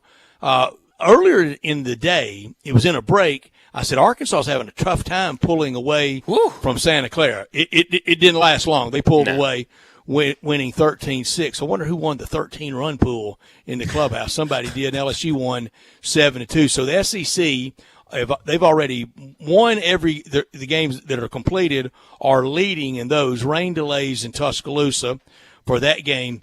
The only upset of the day, Samford winning 4-2 in extra innings and 10 innings over Southern Miss in the Auburn Regional. Yeah, and those are two really good teams. I mean, Southern Miss, we've kind of seen what they've done over the past couple of years, but Samford has had some success in making the tournament this year, but I was shocked to see that final score. Extra innings, no less, for Samford to pull it off. I think it was either this year or last year Memphis opened the season with Samford, so I like seeing there's a handful of teams. Who's going to be TCU out of this bracket? Who's going to be Ole Miss? Nobody saw Ole Miss coming a year ago today. Who could it be? I thought maybe Dallas Baptist, but they've already lost today as the better seed in the Stillwater Regional to Washington.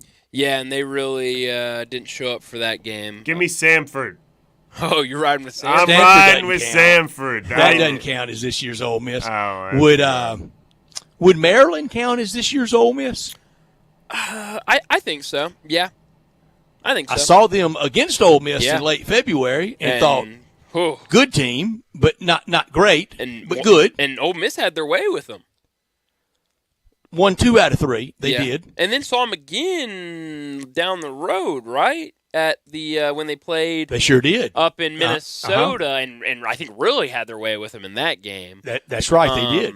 So I was surprised Maryland. I think Maryland would be a good team to kind of be the Ole Miss of last year. So the Alabama game didn't get started. The first game, Troy and Boston College, was rain delayed, and everything's been kicked back later there. Love that. I hope they still play all the games tonight because that means late night games, and I love nothing better than a good late night baseball game. You got any college baseball locks? Well, he lost one. I lost one. Sorry, it's for not putting my your business fault. out there. It's not my fault. I don't take any blame for that loss. Paul Skeens you did just throw his blame. business out there, though. I did. Well, I mean, what's new, Brett? I mean, it's Friday, fast and loose on a Friday. But Brett. I asked about your business, Sure so did. I wanted it thrown out there. You know, I blame filibuster for a second, Jay Why Morgan. am I so quick to criticize you? I also should mention not a college baseball game, although, but the Reds and the Brewers are tied 3-3 right now. And since we just want to air out my dirty deadlock. laundry there, I was the one that asked Alan Bell, would I be crazy to bet on the Cincinnati Reds? No, and you wouldn't. Look. Thank you. I make plenty of mistakes every single day, but right now at the ESPN mobile site, they've got some whoppers. I don't know if it's just on my phone, but scrolling down NCAA tournament scores, and they have the games coming up tonight. They have at 6 o'clock Central Connecticut to play South Carolina. They have Central Connecticut's record. It's 36-12. Right. Wow. They have South Carolina's record is 78-38. Yeah, Brett, wow, they've played 100 games. I've learned ESPN, especially their app, is not the place to go to for college baseball scores. 100 games, though. Bama tonight playing with a record of 80-38. I don't think that's accurate. No, I don't think that's Vanderbilt 82-36. That's not correct. They had a really good 30-game stretch in there. Great. It was really A&M 72-50 playing the 31-22 Titans of Fullerton. 120. Woo, they got some bugs in their app today. They sure do. These guys are well seasoned. It happens. Yeah, it does. But going back to my bet, because now I found who I can blame. I blame Jay Johnson, the skipper for LSU. I mean, leaving Paul. Blame Jay Morgan harder. Don't blame Jay Johnson. Blame Jay Morgan, the state of Louisiana. I just blame everybody because you leave Paul Skeens in there, your best pitcher, but you leave him in there the entire game and let Tulane get 2 runs in there. It's ridiculous. Ollie Marmol, he was involved. Ollie Marmol. Thank you, Jay Morgan. That was the missing piece, Ollie. It happens. But no, Brett, I do not have any locks for tonight. But if I do, I'll text you, Brett. I'll let you know the locks. I really like, we were talking about this earlier, I really like Ed Cabrera on the mound tonight against the Athletics. I know, very sad. And you have to put some juice, you have to put some money on it for -1.5. But I really think this guy's a really good pitcher, and I think he might dominate the A's. The money line's not as crazy as it will be after the A's lose 4 in a row. Well, that's probably true as well. Because the A's are skidding, which is hard to say, too. But, I mean, for the A's' sake, they're skidding. They did win a game with a walk-off last against the Yankees. And they beat the Braves in a twice. series. They might be back-to-back. Might be a turnaround. Maybe so. Still projected to win 29 games. I mean, that's just bad. I mean, that top 62 Mets and then some. And nobody shows up to the game because, I mean, there's no point. They're going to Las Vegas. And the skunk and possum and raccoons in the clubhouse and back areas. Ugh. But, Jay Morgan, how many times have you voted for Brent Rooker for the All-Star game? 8 of 10. 8 of 10. So, I mean, hey. I voted 10 times now. 10 ballots I've cast. And he's been on 8 of them. I have an Excel spreadsheet, Brett. I don't know if I said this yesterday or not, for the National League and American League where I can track how many times I've voted for each player. Because I want to give certain guys a certain percentage. Like I saw today, I haven't give Ron Acuna a large enough percentage of the outfield vote. So I'm going to rectify that tomorrow. Voted for? Goldschmidt, and that's it, I believe. You're a lunatic. All right, well, keep on voting. Have a great weekend voting, Jay Morgan. Thanks. Let's go ahead and get to a break, and when we come back, we'll wrap up today's show with Talk About Crunch Time. Start your day with Sports 56 Mornings with Greg Gaston and Eli Savoy. Weekday mornings from 7 to 10, right here on Sports 56 and 98.5 FM. Hot wings. What's your favorite flavor? The Crazy Coop has 27 delicious flavors to choose from and counting, like Buffalo Ranch, a perfect combo of ranch seasonings with a little kick. Mango Habanero, sweet taste of mango followed by heat. Or Sweet Maple Bourbon. The taste reminds you of chicken and waffles. And that's just 3 of the amazing 27 chicken wing seasonings you can get at the Crazy Coop in Bartlett at 7199 Stage Road. And now open, the Crazy Coop Express at 1315 Ridgeway off Poplar. Some like it hot. How about the the Crazy Sweet Lemon Pepper Hot or Crazy Suicide. Can't take the heat? Get the 4-cheese roasted garlic or barbecue bacon bourbon. Right now, try any of their 27 seasonings in a lunch special. Includes 3 whole wings or 6 party wings, regular fry, and drink. Or try a catfish nugget basket with fries for $9.99. Now those are crazy good prices. The Crazy Coop. 2 locations, 7199 Highway 64 between Applin and Kirby Whitten and 1315 Ridgeway off Poplar. Family owned and operated. The Crazy Coop. Did you know nearly 40% of men under 40 and over 75% of men over the age of 40 experience sexual performance concerns? At the Memphis Men's Clinic, their experienced physician performs a comprehensive evaluation that determines which specific issues may interfere with your sexual performance. These issues can vary and range from anxiety to medical issues, low testosterone, or erectile dysfunction. The Memphis Men's Clinic has evaluated hundreds of men of all ages over the years and reestablished a normal sexual life. The Memphis Men's Clinic will work aggressively to resolve issues and allow you to restore your sexual health and overall well-being. That's the Memphis way. If you're 20 years old or 90 years old, come and get cared for the Memphis way. Treatment that's based on your specific needs after a professional clinical evaluation by their experienced board-certified physician. Call the Memphis Men's Clinic today at 901-443-0475 or visit memphismensclinic.com. Wendy's $3 breakfast deal is a bacon or sausage egg croissant plus small seasoned potatoes for $3. It's the breakfast that don't miss. So if you did miss Wendy's breakfast, don't imagine. Fresh cracked eggs, sizzling sausage, crispy bacon, and block out those hot, buttery, flaky croissants. Croissants don't really make a sound, but if they did, for a breakfast that don't miss, Wendy's is that breakfast. Choose wisely. Choose Wendy's $3 breakfast deal. Limited time only at participating U.S. Wendy's. Select a request $3 breakfast deal to obtain discount. Not valid for a la carte or combo orders. Saturday, June 10th, the Breakers take on your Showboats for a Boats Blue Out. We can't wait to have you for the USFL. Bring the whole family to Simmons Bank Liberty Stadium. Make sure to wear Showboats Blue and get a free rally towel while supplies last. Into the end zone, wide open, touchdown! Fantastic seats get you right next to the action for just $10. And the Showboats chug right back into this game. Buy your tickets today at theusfl.com. Now back to Sports Time on Sports 56 and 98.5 FM. Here once again are Brett Norsworthy and Bryant Dacus.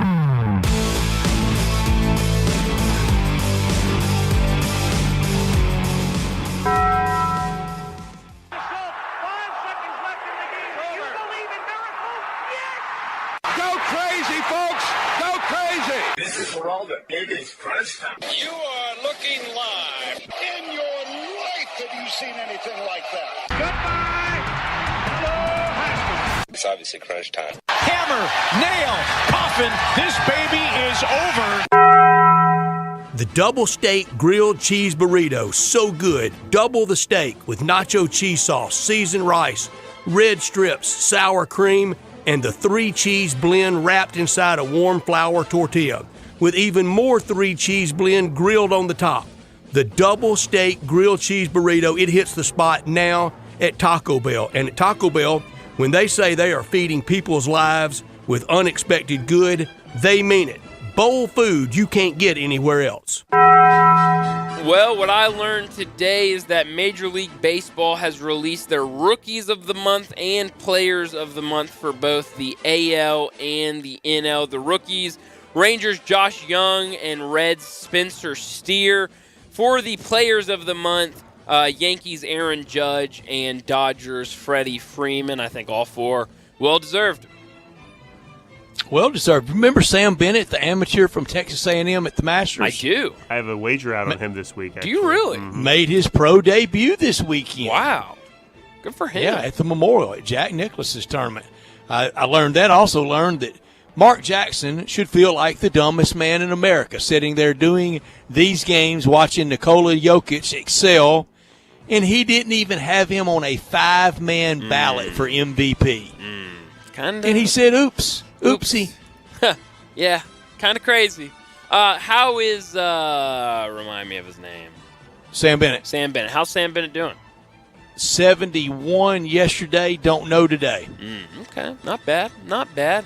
What I could have done without is what we've talked about kind of throughout the show, and it's what happened last night, what Adam Silver said about Ja Morant, I didn't feel good about it. I definitely didn't feel good about it after talking to Brian Geltzeiler, where he said at the very least he thinks it's 40 games, and he said Scalabrine, he heard him say 50 games at minimum. So it sounds like it's going to be a long suspension. I think everyone's pretty much in agreement that the way it was phrased, the way that he didn't, Adam Silver didn't want to put that information out during the NBA Finals, that this is going to be a story that is front page, that is the headline, and is the story around the NBA world. So it definitely doesn't look good, but hopefully here in a couple of weeks we'll get a final answer.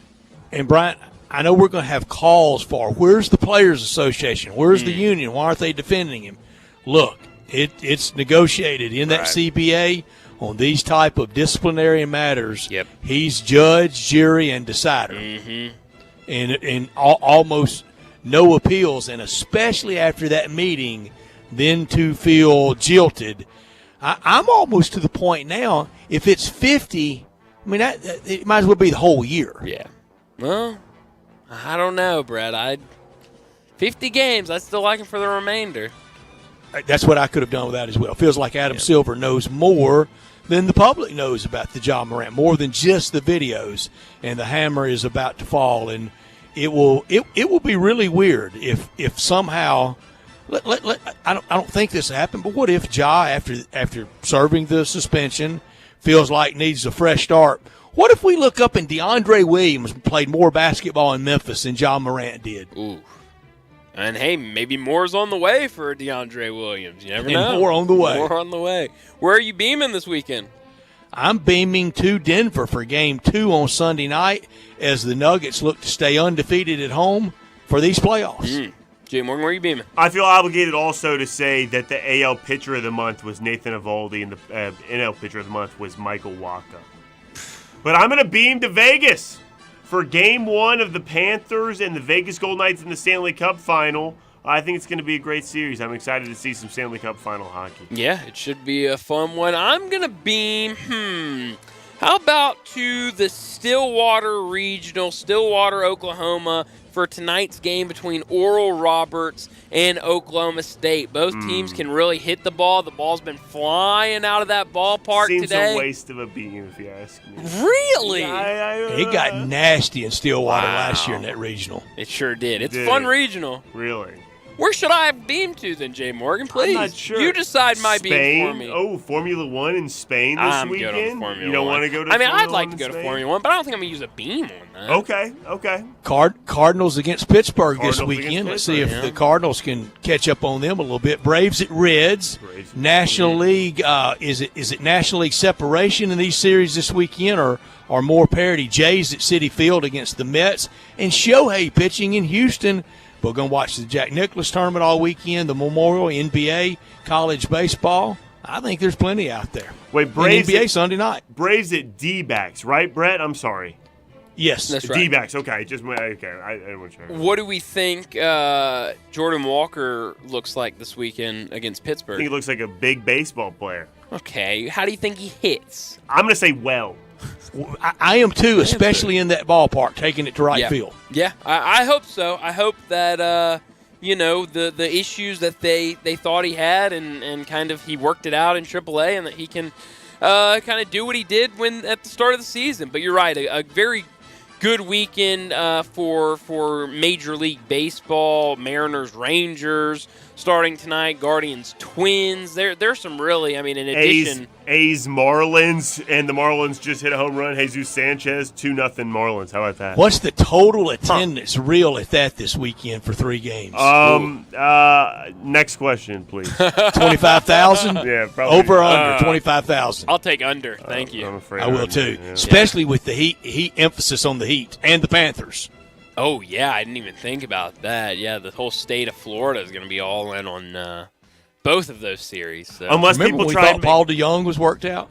Oh no, but I still trust him though. That's how you want to end a week. This is a different. I really didn't. I really didn't want to end it like that, did I? That's how you did it. I mean, I did. I can't take it back. Quickly, say something good about the Cardinals. I'm more. Go Jordan Walker. Yeah, that's the only thing we can say good about the Cardinals. He's gonna bounce back. Baldy Young is because his swing is different now than it used to be. That's right. So it won't be as deep of a slump. We hear that every time too. That's right. Every single time. But it's going to be real this time, I'm telling you. Well, definitely a lot to keep an eye on this weekend. It should be a fun weekend. Enjoy it. We'll talk to you again on Monday afternoon at 3 o'clock.